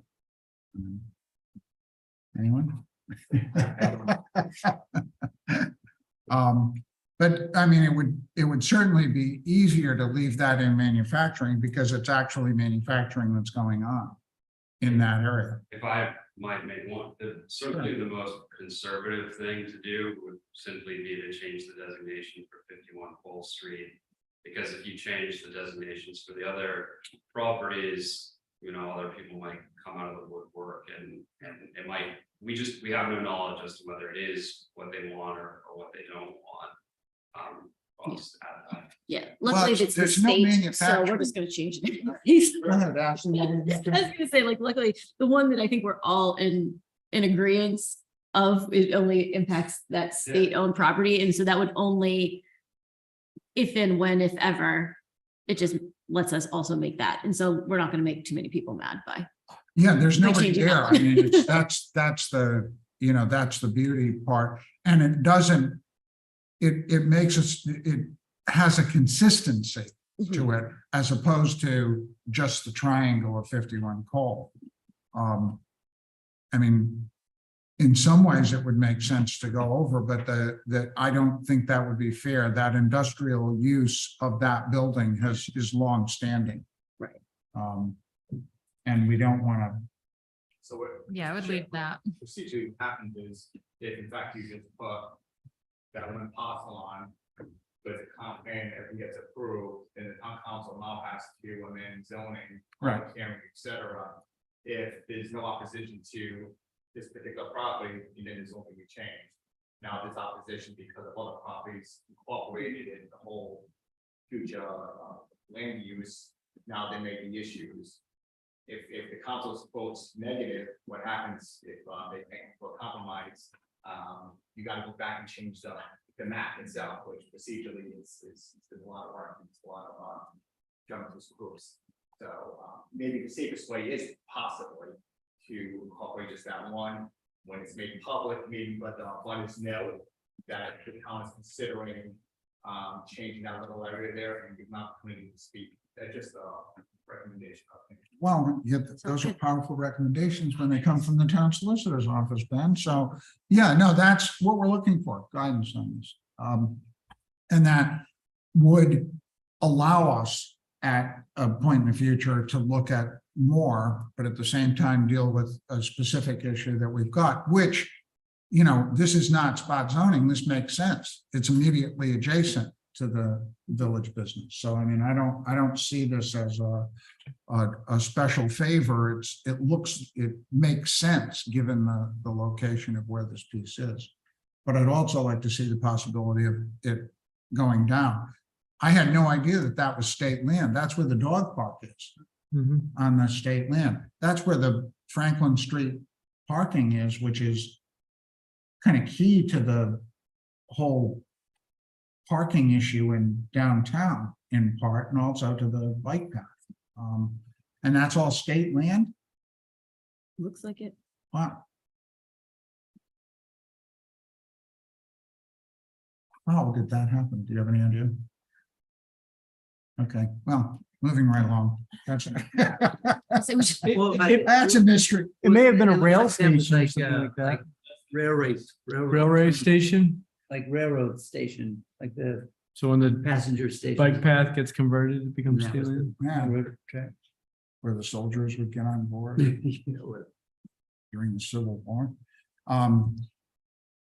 Okay, well, I mean, I'd say that we could recommend that 51 Cole be included in as village business in terms of the existing zoning. You want a motion? Yeah, So I'll move that we change the map to include 51 Cole Street as a village business district. recommending that to the town council for their Recommending action. the town to as part of the comprehensive plan, Right. correct? Yep. Second? Okay, all in favor? Aye. Aye. Aye. Those opposed? Who was the second? Tyler, Tyler, sorry. I would just, a point of clarification. If I use parcel numbers, 5-130 is what 51 Cole is, and then I thought the discussion started talking about extending that village business down to 590 and 5-109 as Right, well. and then Ben said that it would complicate it, and it's easier to handle that kind of a zoning change once the town council is acting on 51 Cole. Then if there is no objection, we could do it. Whereas if we incorporate that whole thing, it could lead to objections that we have no idea where they are. Right now, we don't see any. Okay, I get you. So Roger. that's why we're doing it that way. Okay. In terms of the, we had noted in the I think you facilities. did. Thank you very much. Unanimously, I Yeah, believe. you're good. Yeah, appreciate you coming in, by the way, and presenting this. You know, the timing was right, but it was also very reasonable. So thank you.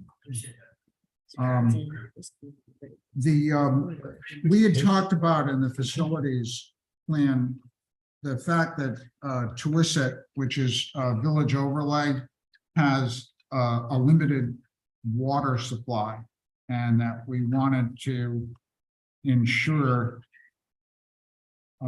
This is on page 7 of the land use. Residential village designation for Tuisset Point area of Warren is characterized by a higher density residential building pattern that predated zoning regulations. And existing residential village overlays allows for reduced dimensional regulations for legally created substandard lots to emulate the configuration and dimensional profile of the prevalent building pattern rather than the requirements of the underlying district. The issue there is that the water is limited in terms of how much can be what the area can sustain. And so as a consequence, this is vague language. Reduced dimensional regulations for legally created substandard lots to emulate the configuration. I mean, I think what we need there is a more specific statement of limitations in terms of how much building can take place out there compared to what is currently out there. Because right now, we are flirting with what was indicated in an engineering study, the maximum amount of water available. I don't, and zoning doesn't seem to have any restrictions on what they're able to allow. But is there? Yeah. I was just wondering if there's any way to tie those concerns into, you know, in that future land use map that we talked about, in the low density residential that permeates Tuisset. Is there a way to tie it in there and somehow designate that things that are within the low density residential within Kickamuit have to, I don't know, have some. I don't know, I mean, that's, you know, we noted that there's limited water.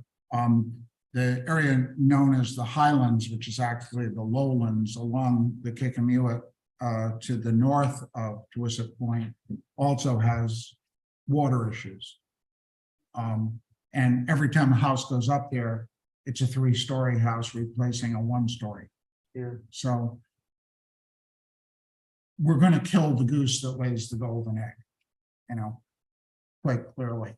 The more larger houses that go into an area that has limited capacity, the greater the possibility is for failure of the entire area. And I don't know, to me, that fits under land use, but I don't know how you work that, How So do you- Fred, we'll put, because we talked about this in facilities and services, we can incorporate some of that language, like reference it right there where we describe the future land use designation, mentioning the issue there, but also the action item ASF 10, that's in the services and facilities element that we agreed to this language. Review, update, and enforce local land use. Oh, shoot, local land use regulations. Just lost my page.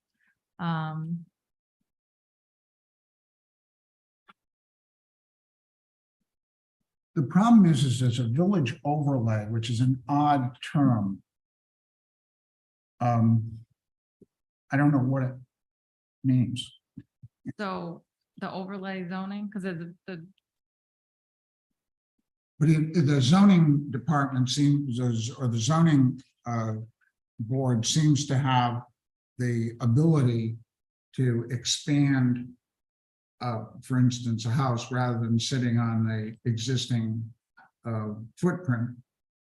They're given leeway to expand it. It also goes under the 35-foot height for houses that exist. And in both cases, we're talking about, not only larger houses that are drawing on the facilities, but also walling off the whole area. So I think having, incorporating that issue into land use makes sense. We talked about it in facilities and services element, but it's a land use concern. So adding that action item, review, update, and enforce local land use regulations related to controlling the scale of residential construction in Tuiscit, given that potable water is limited. That's the issue, right? And that's what you want in land use, so that, we're not going to solve in the comp plan what those regulations should be or what that overlay zoning should be, but to put as an action item that it needs to be looked at again because of this issue. So that's an And then action it would item. be, I would assume, zoning, Well, here's the point, I guess, the overlay area that he's referring to, it's very complicated because almost nothing there conforms to the zoning, like not even close. And so you end up having, almost like fortunately, people have made things that are, relatively charming, but it's almost like a complete free-for-all. If you go to zoning and you say, this is what we want to build, and this is why, and there's, a bunch of other things like that in the area. I know where the chairman's coming from with respect to the increases in sizes and use of a lot of the houses that are there. But I think that, you also have the additional number of houses in the whole Tuiscit Point area. I don't know if that would be more of a problem than necessarily increases the size of the houses, I mean, I don't. yeah, I mean, it's not, a house could be, a big house and have one bedroom. Yeah, right, no, I It's understand. not, it's really more the demand and having that being part of the zoning board's decision-making process. That they, it is a little like, the barn's full at this point. And, I know that there are people who would like to have bigger houses now, but, we're maxed out. That's where we are.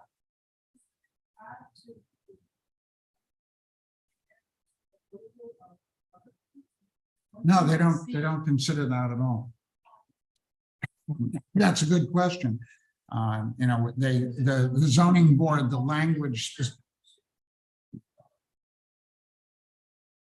Well, it's not just a water line because it's separate, it's a private well system and that's not going to happen. So that's the issue here.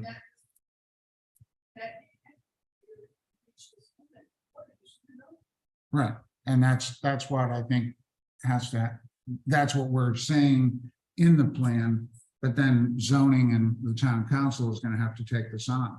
I mean, we're gonna have to come in with a particular proposal. I just want to make sure that it's acknowledged in the comprehensive plan that we are there, you know, in terms of. Could you? There's so much more history here that I'm not aware of. I mean, I've osmosized some of it over the time serving on this board, but is there anything? I don't know, we're going zone, I guess we're going zoning. Rick, this is probably a dead on arrival idea, but in that zoning, when they have to go get approval for a non-conforming lot, which everything on Twist is, having to get some sort of weigh-in from the committee that runs the. Yeah, the water trust, that would make, I mean, it's You sort of just have like that- when you go before the town and they say, you gotta go to the fire, you've gotta go to the DPW. I mean, this is a unique situation. So why don't you do, could we add in the comp plan to help combat this, that they have to get an approval from the, what is the name of that? Water thing? trust, The The, water the trust. problem is that not every house on the point is part of the trust. And so it's really, meaning like not. some of them have private wells. Yeah, so if you have private wells, If they're, The they can definition- make it the language, if they're part of the, if they have to be part of it, they have to get a recommendation of, you know, if they want to make a McMansion and the trust says. I don't know. I mean, that's, you know, it's a very difficult situation. There's nothing out there. That's. call 911. The town has. No, Yeah, the that's town has a something that they- grant. Well, The town has a grant They right did- now, I think put essentially in- it was that too. tanks, water tanks that could be drawn on by the fire department. And that money, right now, the fire department is working on that. The fire chief is working. Because that actually did happen. There was a Yeah, massive. huge fire and they were but borrowing They couldn't water have out the capacity. above ground pools to fight the fire. Yeah, it was crazy. And they can't use the existing water because it would be a backflow problem. But anyway, I mean, that's enough on that. I think, you know, the language is good. That's what I'm looking for. And I'd also like that included for that area that's known as the Highlands which is along the Kickamill, because it's similar in terms of the problem there is it's all private wells. So it doesn't have the same possibilities for regulation. Sorry, can you explain that again? There's a distinction and you want that reflected or not? I'd like the fact that that water is that I know that the area known as the Highlands occasionally suffers from water shortages. And that's because there's a limited amount of water there that those wells are able to draw from. And there's a huge development that went on up above it that is now probably going to make it even worse. It's done. I mean, the reality is the only way that anything makes sense is that if any residences that are within a particular aquifer if there was some way that you could, monitor the number of wells that are permitted to be tapped or something like that. Yeah. Because I mean, it's just, his suggestion about having this, this one private group of private wells that are part of the trust regulated in a different manner than the other private wells that are in the same aquifer wouldn't really matter because one can develop and suck it dry, the same pool of things. So it's just I think it's just something that is the whole Twisted area with respect to water, and I don't know what the solution would be as far as developmental restrictions of some sort, that's, I think that.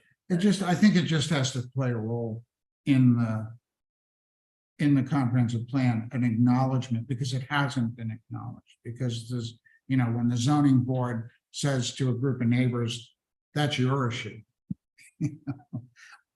We're going to put we're gonna allow them to put whatever they want there, you figure it out. I mean, that, and the water trust doesn't have the power to say, we're gonna shut off the water to this house because it's too big. You can't Well, do that. unfortunately, with zoning updates that are coming in 2024. The whole language about the residential village overlay and so in the lots. Gives discretion to the board. January 1st, it gives much more leniency to the in the lot owner as to what they can build. Probably, what we had before is probably tighter and better than we're gonna get in January 1st. Right. In terms of like, right now, they still have to comply with zoning regulations in place, dimensional wise, they gotta come before the board. It reduces everything, it automatically to new property owners, substandard lots, which you're gonna see a lot of. So they're actually gonna lose more control of that scenario. Great. Yeah. I'm not gonna kill the messenger. you know. No, and I understand that, this was the genius behind the whole, more affordable housing and 25%, which never meets the goal, So anyway, I think having it in the comprehensive plan is important. What we can do with it, is gonna be up and is something for the future, so. I mean, I'm speaking on behalf of, 80 residents specifically in this case. Any other land use element comments? I think we should really, and it might go into the housing type element, but looking at the manufacturing that's right in the middle of town and looking into the properties that, and what they're being used for, none of them conform. And there's a whole lot of opportunity for infill development with housing that is needed in the town. With access, like. And so aside from 2 parcels that are currently, 2 or 3 that are currently being used as manufacturing, the rest are all housing or have nothing there, but have access to roads or.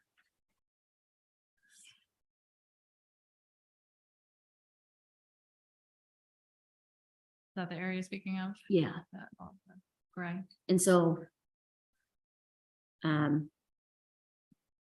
Above the pink, there's 12, 32, those are houses. I think 59, 49, 51, 84, 86 are all houses. 180 is a restaurant. 66 looks like an office. Where are we? Where are we now?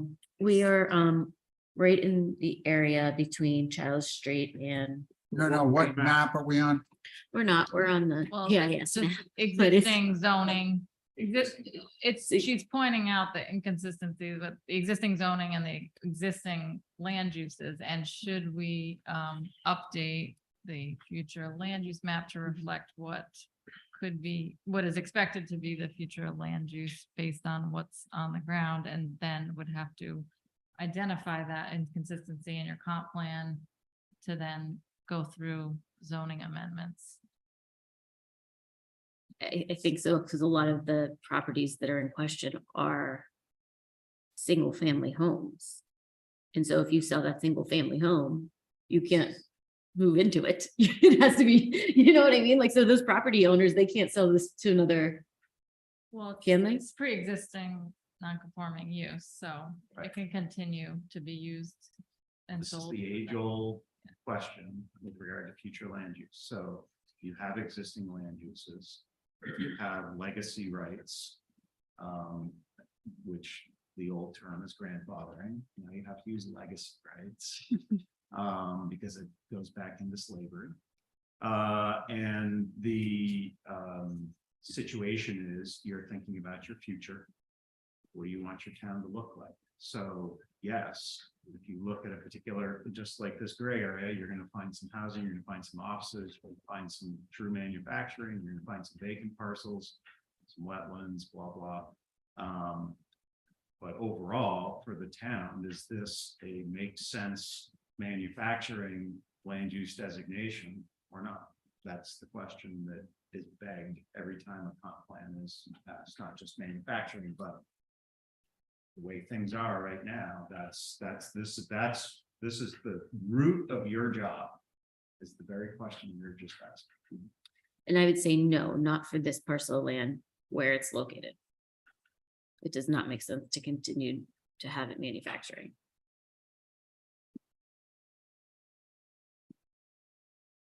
I would say mixed use for R6.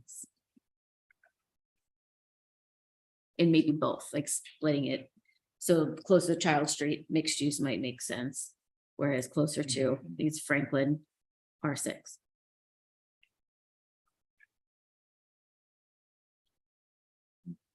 Putting the scary layer on here. I want to see what it looks like. With all the. I know, I was trying to look for that map, the flood map. It's probably not great, but This isn't a comp plan map. It's the zoning. They're on the GIS, just looking at zoning of the parcels. So you can kind of remember the gray area. It's in the area near There's- Cole so- Street, just east of where we were just talking about. Cole So Street. this. Sorry.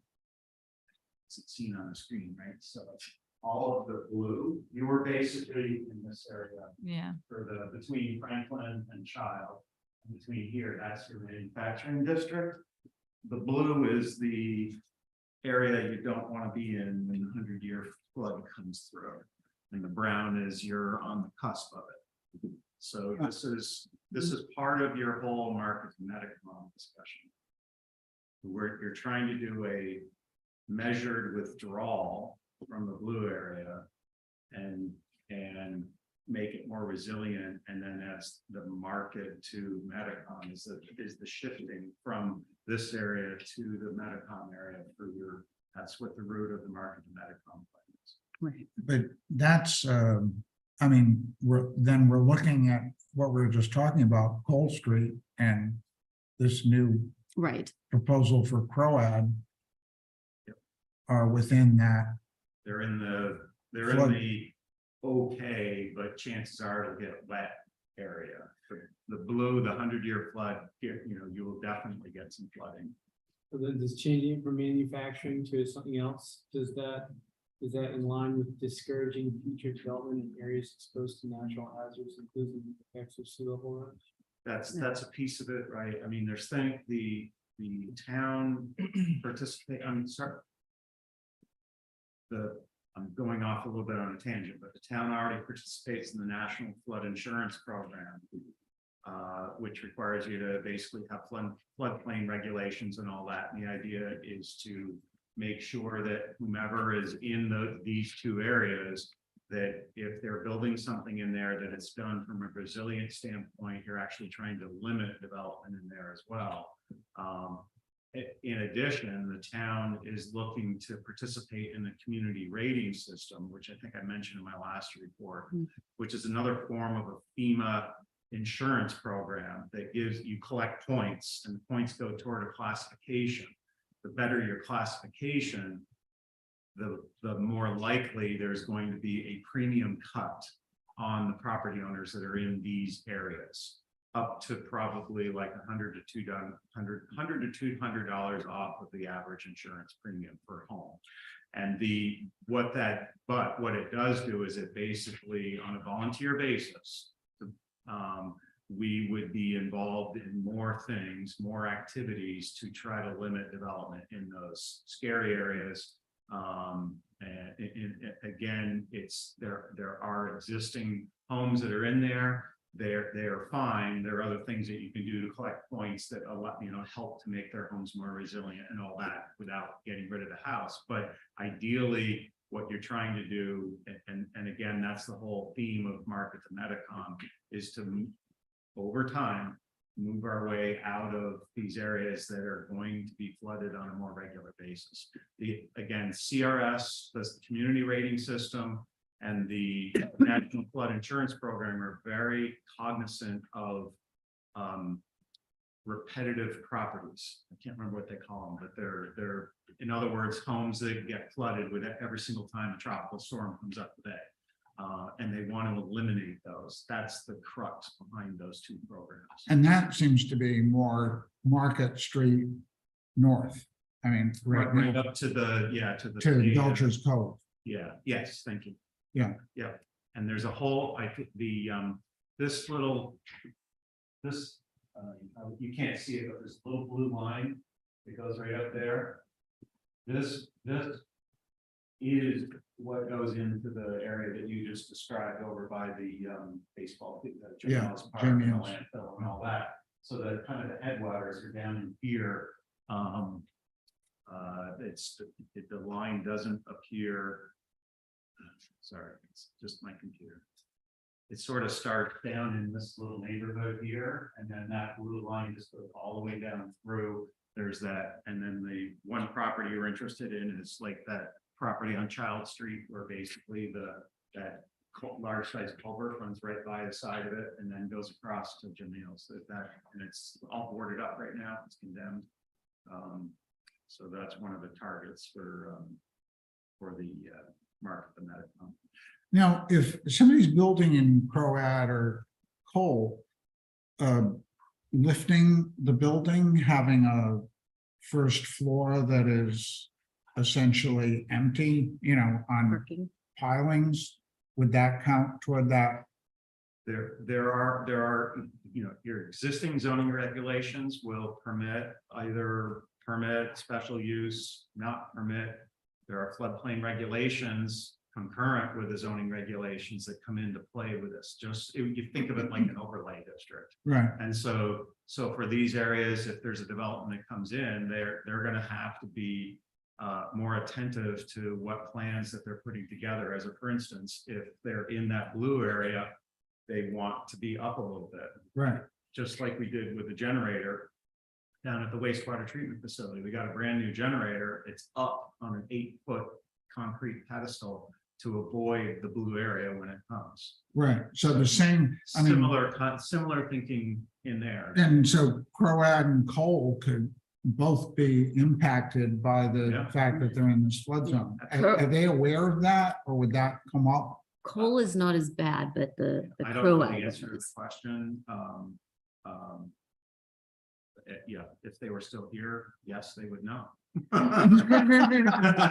But I don't, I honestly don't, again, I don't have the interactions yet with the folks, so I don't know if they're aware of that or not. But again, if we participate, the consolation prize is that if we participate in the CRS program, absolutely, they will annually get information. If I'm like the flood coordinator, I'll be sending out packets, having public engagement so that people know that they're in these areas. So it isn't just a surprise when they walk in the door or. Well, also just before they start building. I mean, to me, it's Yeah. like, if you know this. Now, do we have these maps in our comp plan? Yeah, yes, they're The flood part of zone. the In the package. flood zone, map. yeah, so that would be Required in map the of the comprehensive natural plan. hazards and Yes. climate change.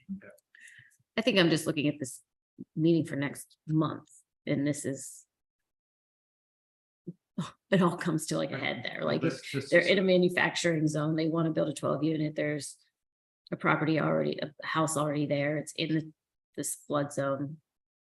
And so it's kind of, looking at this comprehensively in a very odd zoning. Patchwork district.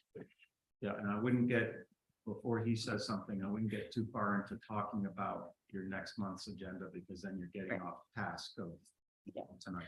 Yeah, I just think it's like looking ahead and it seems like this could be, we could be talking about 59 the month after and 98 the month after, because they're all in the same zone that are non-conforming uses of the property. And the value to a pre-application process before you is it affords them to tell you about their project, but conversely, it allows you to say things like that to them, to say, are you aware that you're in this particular area? I mean, I normally, through my process, when they file applications, they're gonna know from that standpoint, but verbally making them aware in the middle is important for, from that standpoint, and any other issues that, whether the bike path that goes in the backyard or something else. Are we good then with the land use at this point? Just one more comment that just got sparked in what you were saying. The way the language is right now, discourage future development in areas exposed to natural hazards, including the effects of sea level rise. Roger that.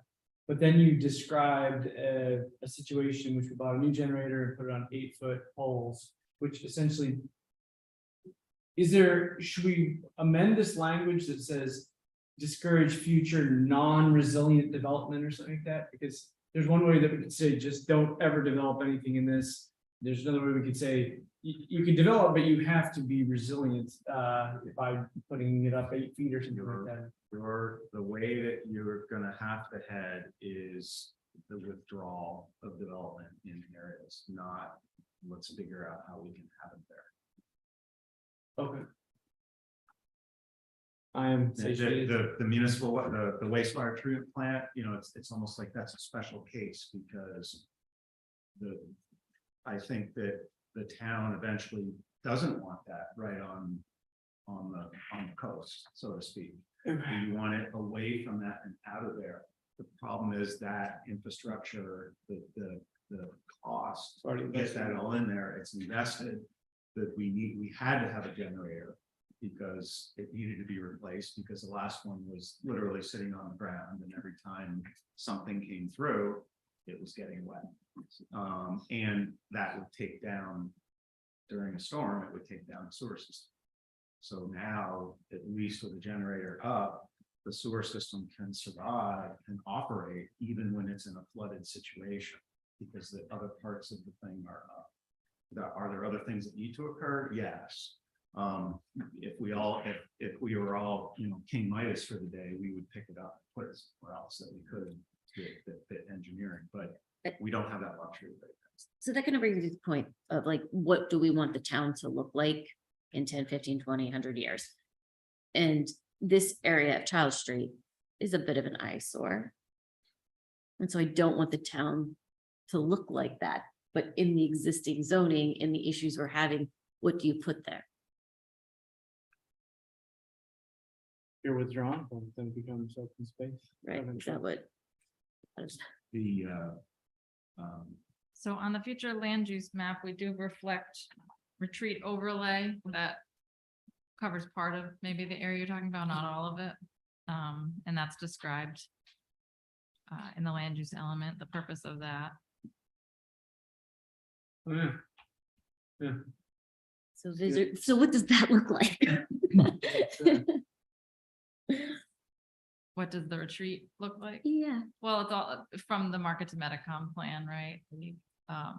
It's described there, but part of that. Like, does it become just a whole bunch of broken old buildings that sit there forever and deteriorate as Well, you drive into our town? I thought there was some discussion of getting, essentially paying people for the land to move. I mean, it's not gonna happen yet, but I know that that was part of the, The voluntary buyout program. right. I mean, you either get And then- washed away or you get, you take a certain amount of money and walk away as opposed to swim away, Yeah, I just don't want those properties just to be sitting there, ugly eyesores. As you like drive from Massachusetts into like, welcome to Warren, to our broken down Well, that whole retreat area. concept of resilience, I mean, essentially, you're not just emptying this land, you're turning it into buffers. That's I think is the ultimate goal. There it is, the portion of, it's the vegetated Right. marshland. So And you've park. got, and just to kick the dead horse, there's paths that go through there. that Oh, are good. See, lines, right? that is pretty green and looks nice, like, But I but that's the thing. So that's child going through the, child or markets, right? Going through here. You can see how far up this is going. This is where Jamil's Park is, right? Right in here. I think I got that right.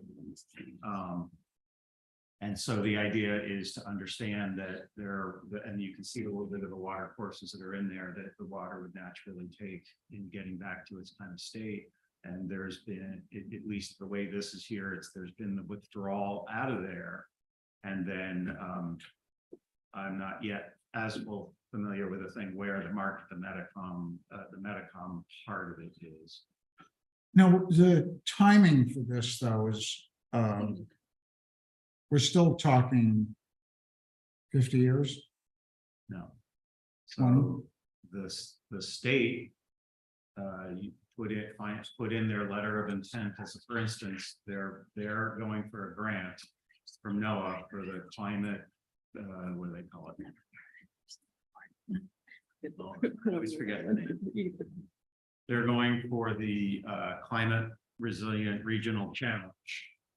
The state is applying for a track two to almost $59 million.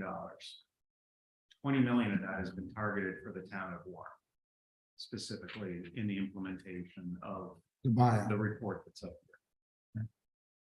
Great. Because of all the work that's been done by this town, the state recognizes that you guys are pretty ready to do some stuff. So they have put you into this whole thing, $20 million. So that will go fast, but it is an amount of money that can afford you the opportunity as a town to buy some of these properties to start the process of getting into this. When I can't tell you when it's going to look like that, right? Whether that's 50 years, 100 years, whatever, Yeah, but some of the component pieces can start to work. Right. It's not just a planning document anymore. Like the future land use. preliminary future development. Yeah, Needs to be a what? The future Yeah. land use needs to be wetlands. I mean, yeah, I feel like that's the play because you can't let people develop on it after. No, It's got to either be open space or, So the plan, so the ultimate plan, the spine of the document really that you've been talking about is a lot of the market and Metacom stuff that's in there. This particular report from that standpoint, there is obviously it is going to take time to go through things. The interesting thing about this grant program is it really is a launch into this from an implementation standpoint. But the plans evolve over time. Right now, this isn't going to happen right away. The 1,000-year flood isn't going to happen overnight. We're definitely going to get wet over the next several weeks as all these little storms start to form and make their way up the coast. Well, if we had a big hurricane, there could be a Exactly. serious. Yep. That's- Yep. Any year that happens, and so there are things that can expedite it or accelerate it.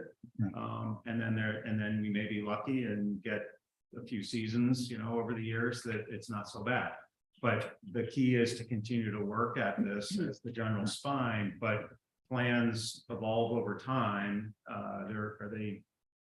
Did they back off the 10-year? Are they still 10-year plans in the new law? I can't remember. I think that I'll say it. They were at least they were 10-year plans. They last for basically 10 years. You can amend them anytime, but Right, you've got a comprehensive time plan. frame to do updates along the way. So I think that your future land use is going to evolve over time from that. The market to Metacom is kind of that academic side of things right now. Right. It's saying this is where we need to be for future land use. And you're going to work toward that as you go through the various iterations of your comp plan. In terms, it seems like we're heading into the natural hazards and climate change. We're there with the land use at this point, Phil? You asking me that? You and the group. That's Is there any more questions, concerns about land use? I guess I just don't like the answer to this. It's like, we gotta let Child Street continue to be an eyesore until it washes away.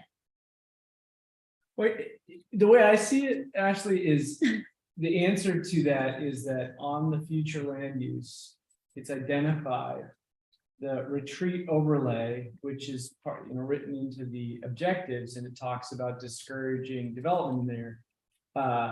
To me, when you talk about changing sorry, I just touched your laptop screen. Changing that from manufacturing to something else, it seems like arranging the deck chairs on the Titanic kind of thing. Right, So, yeah. yes, but- But it could be 100 years. it could, but he's saying that money's coming on the way, so Yeah. well, now applications go. Yeah, right. Beginnings go. So So there are techniques to deal with what you're talking about, as for instance, okay? So the real meat and potatoes one that you could do, which probably will scare every single one of you, is to adopt design control. If anybody's been to Nantucket, anybody been to Martha's Vineyard, Nantucket, you have to have the nice clapboard, single seagull kindros and all that, you've got to do whatever. That is a regulation in that town that requires whatever building you go in has to represent that form of stuff. I like that. Especially for your downtown area. That's just one example there, but there are, and the design control requires certain regulations, a lot of specificity. A board of review that's gonna be knowledgeable of how to do that. And that's one method of doing it. The other is continue the way that you're doing things like with the comprehensive plan gradually, you're building what you want. As you get the developments coming in, you can do some level of discussion with them. You did that to a degree with advanced auto parts. I remember you had 2 or 3 meetings and you said, we just don't want the corporate cookie cutter building.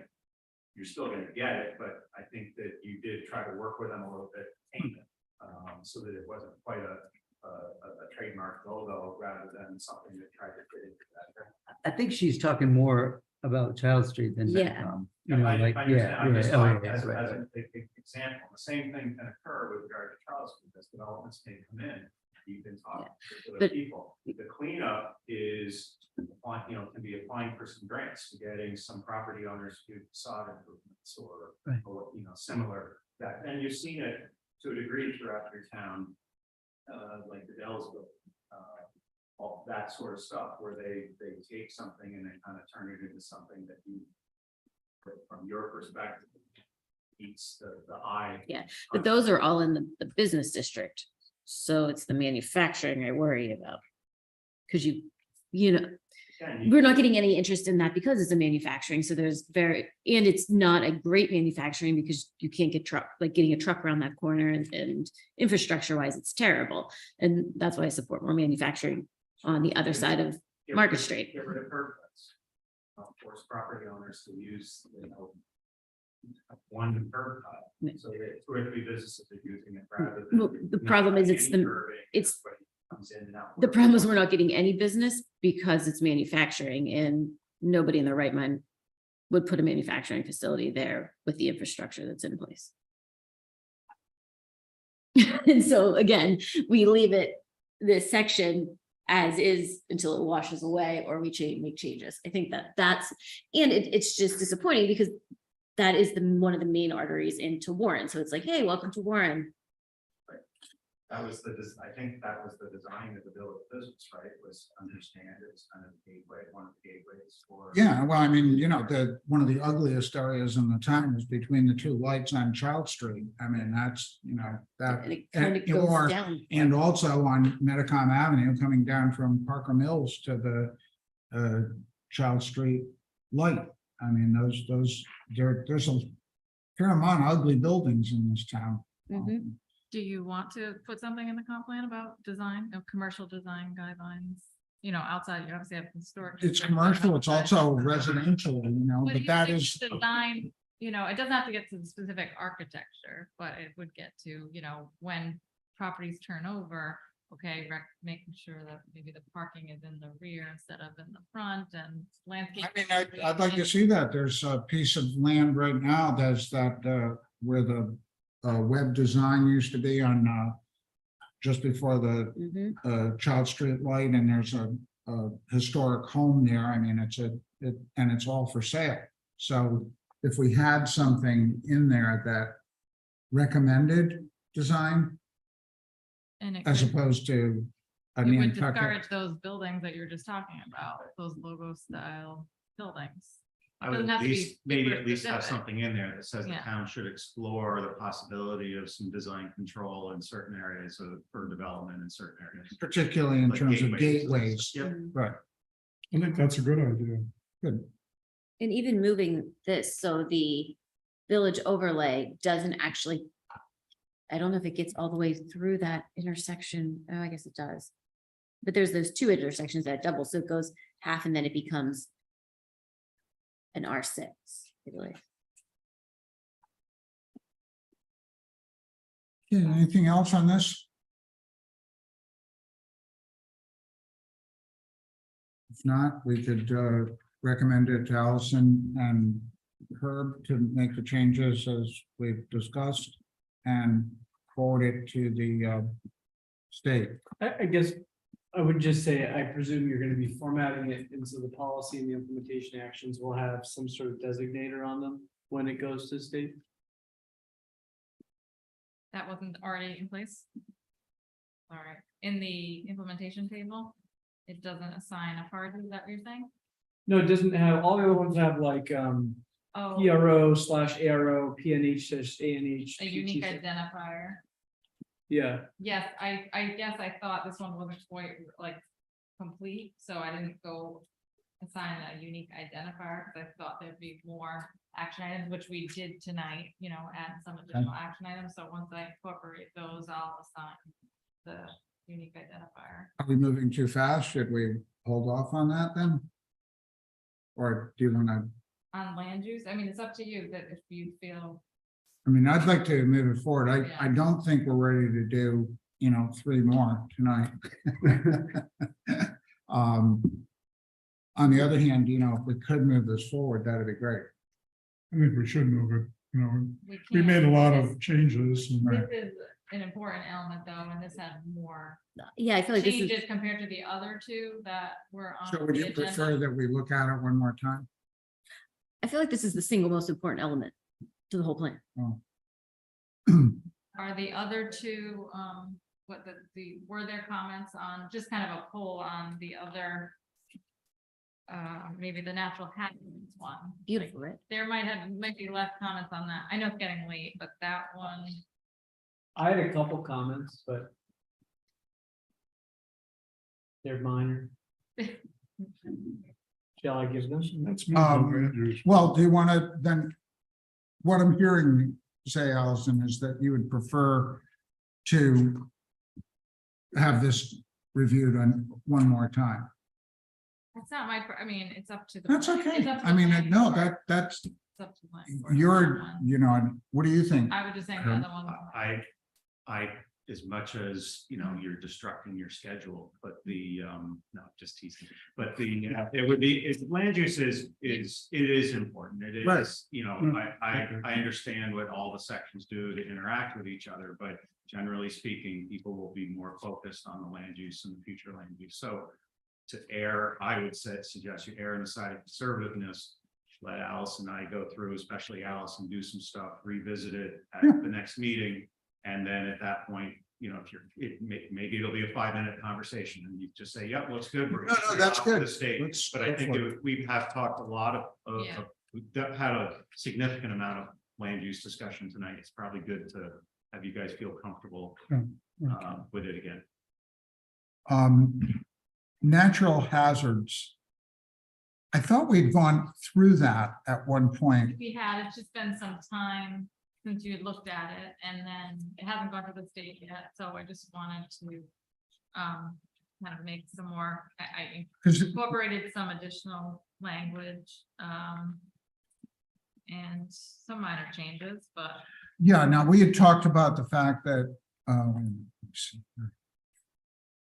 Hurricane surge, inundation areas.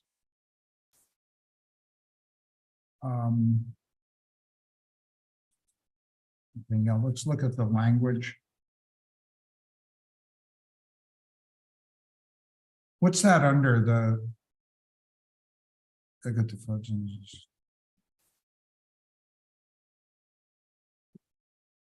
Looks like it's as draft. yeah. This one right here, is the one, number 4.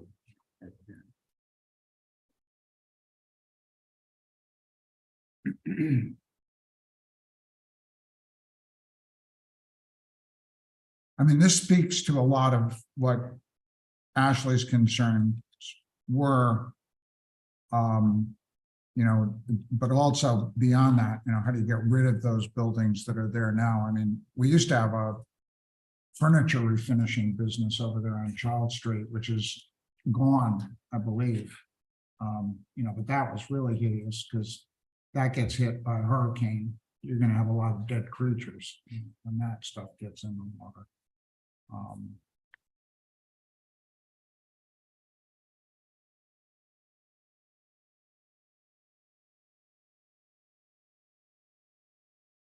Matt, did you have, Yeah, two quick on natural hazards. On ANH 11. Which is educate property owners about impending climate change impacts, their role in the process and strategies within the market Medicom plan. yep, I don't know if there's a way to. Maybe this is just like, can't actually be put in the plan, but. If there's a way to get that knowledge also to the people who are younger. Who might inherit those properties at some point. That there might be a more open ear than the existing, person who's had the property for 40 years or something like that. So I guess that's probably just more of a mental note. But, like, I don't know if there's education in the schools or something like that that would ping on that, because that seems to be a critical place to interject that sort of information. well, some kind of an educational program. It says advanced public education outreach. And understanding potential impacts of sea level rise. I mean, there's a variety of ways you can do that. You could create a kind of educational report or even a curriculum that would be online through the town that would help people understand this. I mean, to me, this has been, 15 years on the planning board. I've gotten a great education in this, but it's been, over the course of time. And to me, it seems second nature now, but that's not necessarily going to be the case, as Matt's saying. Again, I think that one of the beauties of modern technology is that you can put this stuff in and make it available online. I guess just putting a finer tip, if it's worthy of identifying, getting this information to school-age children that are in the system. Yeah, why don't we add an action item about like working with the public schools to kind of come up with, it'd be up to them to kind of identify maybe what appropriate, Add educational. that language under Yeah. 9, Yeah, ANH 9. So,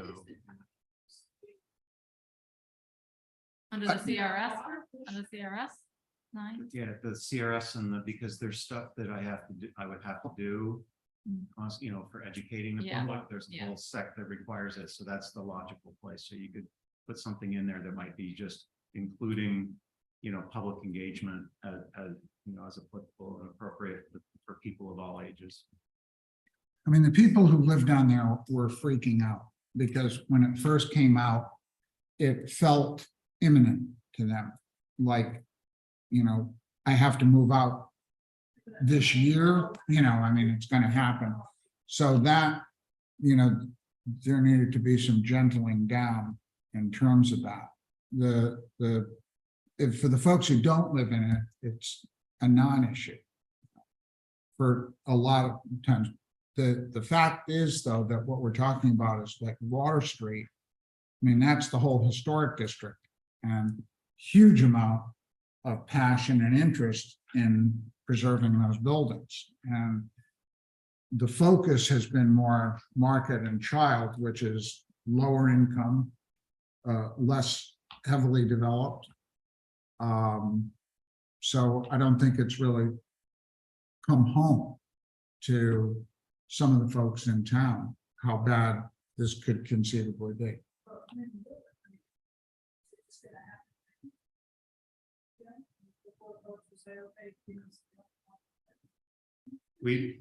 There are different, Right. there are folks today that would beg us to get rid of their property. Probably their There insurance. are some folks that would clearly take advantage of the town if they had the opportunity. The town manager is aware of a number of. Is their insurance just so high? Like I would assume because, I've heard of properties in Barrington, the insurance is $17,000 a year. So it's more than their mortgage premiums. Yeah. And so you can't float that amount of money. And so I think I would assume. Yeah, the property they have up here that I mentioned earlier. The stormwater runs Next to Twigs. down the left side of the building. There's a RIDOT or RIDOT owned or already whatever, state-owned thing where the water runs. That's why the storm drains are right there. But this is a key property that we think can be taken, purchased, whatever, not taken, but purchased, that would be one of the implementation points to that market to Medicom. And the water, it goes over here on the other side of the building. It's not good on Google Maps from that standpoint, but it's so remember I said that blue line earlier? This Yeah. is the blue line. And it comes right down over here. So this is the building we were looking at, goes right across that other building. And this is where it dumps in down by Jamil's Park, where the former landfill was. So that's the key piece. And that's everything goes in like this, right down through there. So that's why that's again, beginning step. It's clearly in the middle of the blue, but it's not all of the blue. But it's one of those parcels that I think is key to, if we want to do something in that watershed area, there's a parcel that if it's not there, there's some things that can be done. Whatever it is, yep, absolutely. Oh, yeah. Yep. Yep, absolutely. Comments on this element? Just for ANH 15, which is the acquire natural buffers. Maybe make a tie over to the retreat overlay. But my understanding is that's one of the most effective ways, and so I don't know, just some sort of tie over to that's the purpose of the retreat overlay. That's my only comment. Okay. In general, I like the narrative. It really caught the essence of market to Medicom and resiliency strategy. It was good. Yeah, well, this was something that we had spent quite a bit of time on. And also the had to go through the whole flood, the mitigation plan. So it's been worked on. Given that, I mean, I do think there are some concerns like along the Kickamuet, that area that I mentioned, the what's called the highlands, but is in fact lowlands. There are a lot of houses along there that are just above the high tide line. And if there's a storm and a surge in the Kickamuet, those houses are going to be inundated. Septic systems are going to be flooded. So there is that, and it's indicated in the inundation map. But that's another, if you look along the Kickamuet, you can see there is some development there that where houses are going to get hammered. What is this that you're on right now? It's the state, it's the town's webpage. It's our town GIS system. Any of you can access this.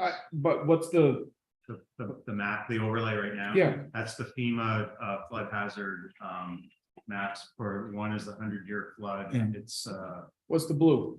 the blue is hold on. It's the I was just on it and it just wasn't clear which. It doesn't seem like there's any real legend. sorry. The it's ArcGIS below map here. is a good one to go on. That's the too. flood State one. If you click on the That's- plus sign, It's where the the flood FEMA map National is, Flood Hazard where the there. checkbox is, there's a use. plus sign. Yeah, I was just gonna go just create a here we go.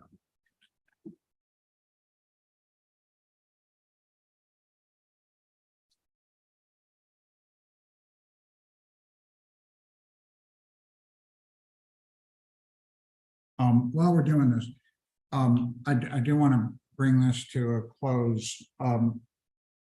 Do we need to meet again before the next meeting, or do we want to go until September and then start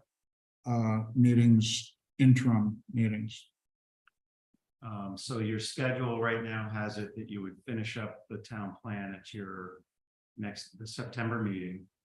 And there would be a special meeting sometime in October with the council before you go to public hearing to basically see if the two boards agree that you're ready to go to public hearing. And then basically it's passed off to the council at that point. So the council have seen the draft plan before the joint meeting? Once we get to a point where the direct answer to your question is, I'm sure that there are members that have been following the webpage in terms of the comprehensive plan, and I'm sure there's some members that haven't paid attention to it at all. The idea would be, in part, in having this special meeting, that's part of the instigation to ensure that all of the council members have been at least starting to look at stuff and absorbing what is coming their way from you folks as a recommendation. But they would have the opportunity Oh, to yeah. see. all Yeah, the that's draft the items. idea is. They may or may get- not take it. Correct. The idea is to at least lead the horse to the water to get and look at it, see what's in it, see if figure out if there are any things that they immediately are kind of need to have clarified from you folks as part of that process. Then go and engage themselves in that process. So to go back, should we meet, it would seem that we may need to meet again prior Correct. to the 25th. And again, there's no, what I've been trying to do with at least the comprehensive plan calendar, ignore the zoning and subdivision amendments right now for a second, which is kind of on the same schedule, but I'm not ready to hand it to you yet. Because I got to go through council and all that.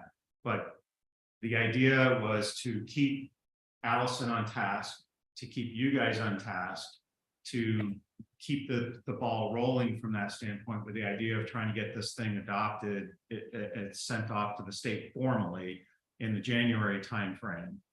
But there's no statutory requirement or teeth that are forcing you to do that. So you still should do the due diligence to get done the plan the way that you want it to look. And you should take the time necessary to do that. But I am trying to keep you on task with regard to a calendar on top of that. That's all. So again, it's just, I would like you to get done so I can get Allison done with her contract. But so that again, I just want to keep it moving along because I know it's gonna, in my opinion, the select board isn't gonna just have one meeting of a public hearing and adopt it at the next meeting. I think there's gonna be, some people are gonna show up who are gonna be all of a sudden see the plan for the first time because they only pay attention to town council agendas or something like that. And so, and they're, just like Ashley's raised some really good questions tonight. Inevitably, there are going to be similar questions that are going to deserve some time by the council. So shall we, two things. One is, can we move forward with the natural hazards and climate change to go to the state? And secondly, Yeah. I'm sorry, well, I thought you were asking me that. I was gonna say, unless, I certainly can, unless there's more questions. yeah, no, okay. And then, if we met on the 11th, we would have open space and outdoor recreation and anything else? A review of the land use again. Yeah, We still have three. We have economic development, On your agenda, for agenda building down under the board discussion, it shows the sections that you are right now targeted for your next meeting. We'd have to add land use to that. And if you decide to do this section, that one as well. Sorry to interrupt. yeah. There's the answer to. Yeah, so could shall go we with- try and meet on the 11th as Yes, well as the yes. 25th? Time, 6:30, 6:30. 6? Is better. Okay, 6:30 on the 11th. Does that work, Haley? Do you know if Yeah. that, okay, Does that hit any other meetings or? Sure. Let me- I don't think it does. Mondays are pretty open. Are they? Yeah. That's Friday. I guess I'd say with an expectation that we are not committing to a cadence of meeting every 2 weeks. No, we're not. foreseeable future. No, this is, I mean, Trying to jump to. I'm trying to get this done, so it's done by October. No, I understand that. And then we're still the 25th then too, right? Yeah, so we'd have it the 11th and the 25th, and it would seem to me that between those two, we should be done. Does that seem reasonable, Allison? Yeah, I mean, I think, yeah, tackling a couple more. I mean, you're gonna need your material by next week, but you have one element that was ready tonight that you didn't get to, so we can do that one. I guess address the land use changes and have that one done, or one of the other ones that we haven't discussed. I'll get that one ready for next week. What's the Conservation Commission letter? I incorporated their minor change. They Oh, mentioned okay. The land Alright. use. So it looks like you're clear. Okay, good. So, first of all, I'd like a motion to move the natural hazards and climate change through to Herb and Allison. I'll make that motion. Could I have a second? Second, all in favor? Aye. Those opposed? Okay, to have our next meeting at 6:30 on September 11th.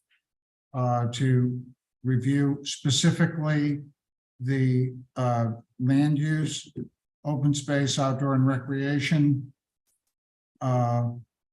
economic development, natural resources, and conservation, if we can, within that period of time. Whatever we don't do on the 11th, we would do on the 25th.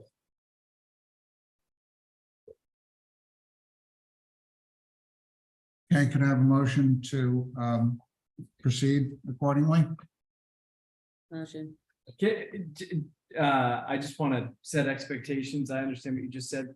Can we set a time limit on that then? So we can. We got through two. Yes, 9 o'clock. Yeah, we're not gonna get through all of those. Great. They won't be ready by all of those that you Don't talk listed. about bike paths. Oh, okay, well, which ones, Sorry. open space? You listed everything, right? No, open space, no, I didn't do housing.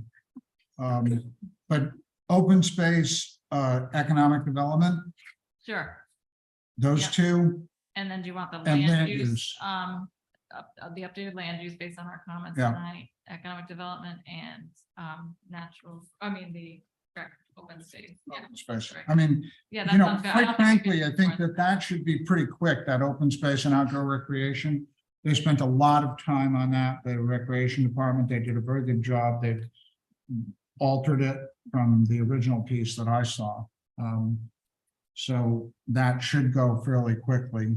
You know, land use clearly is, you know, a linchpin to this process. So.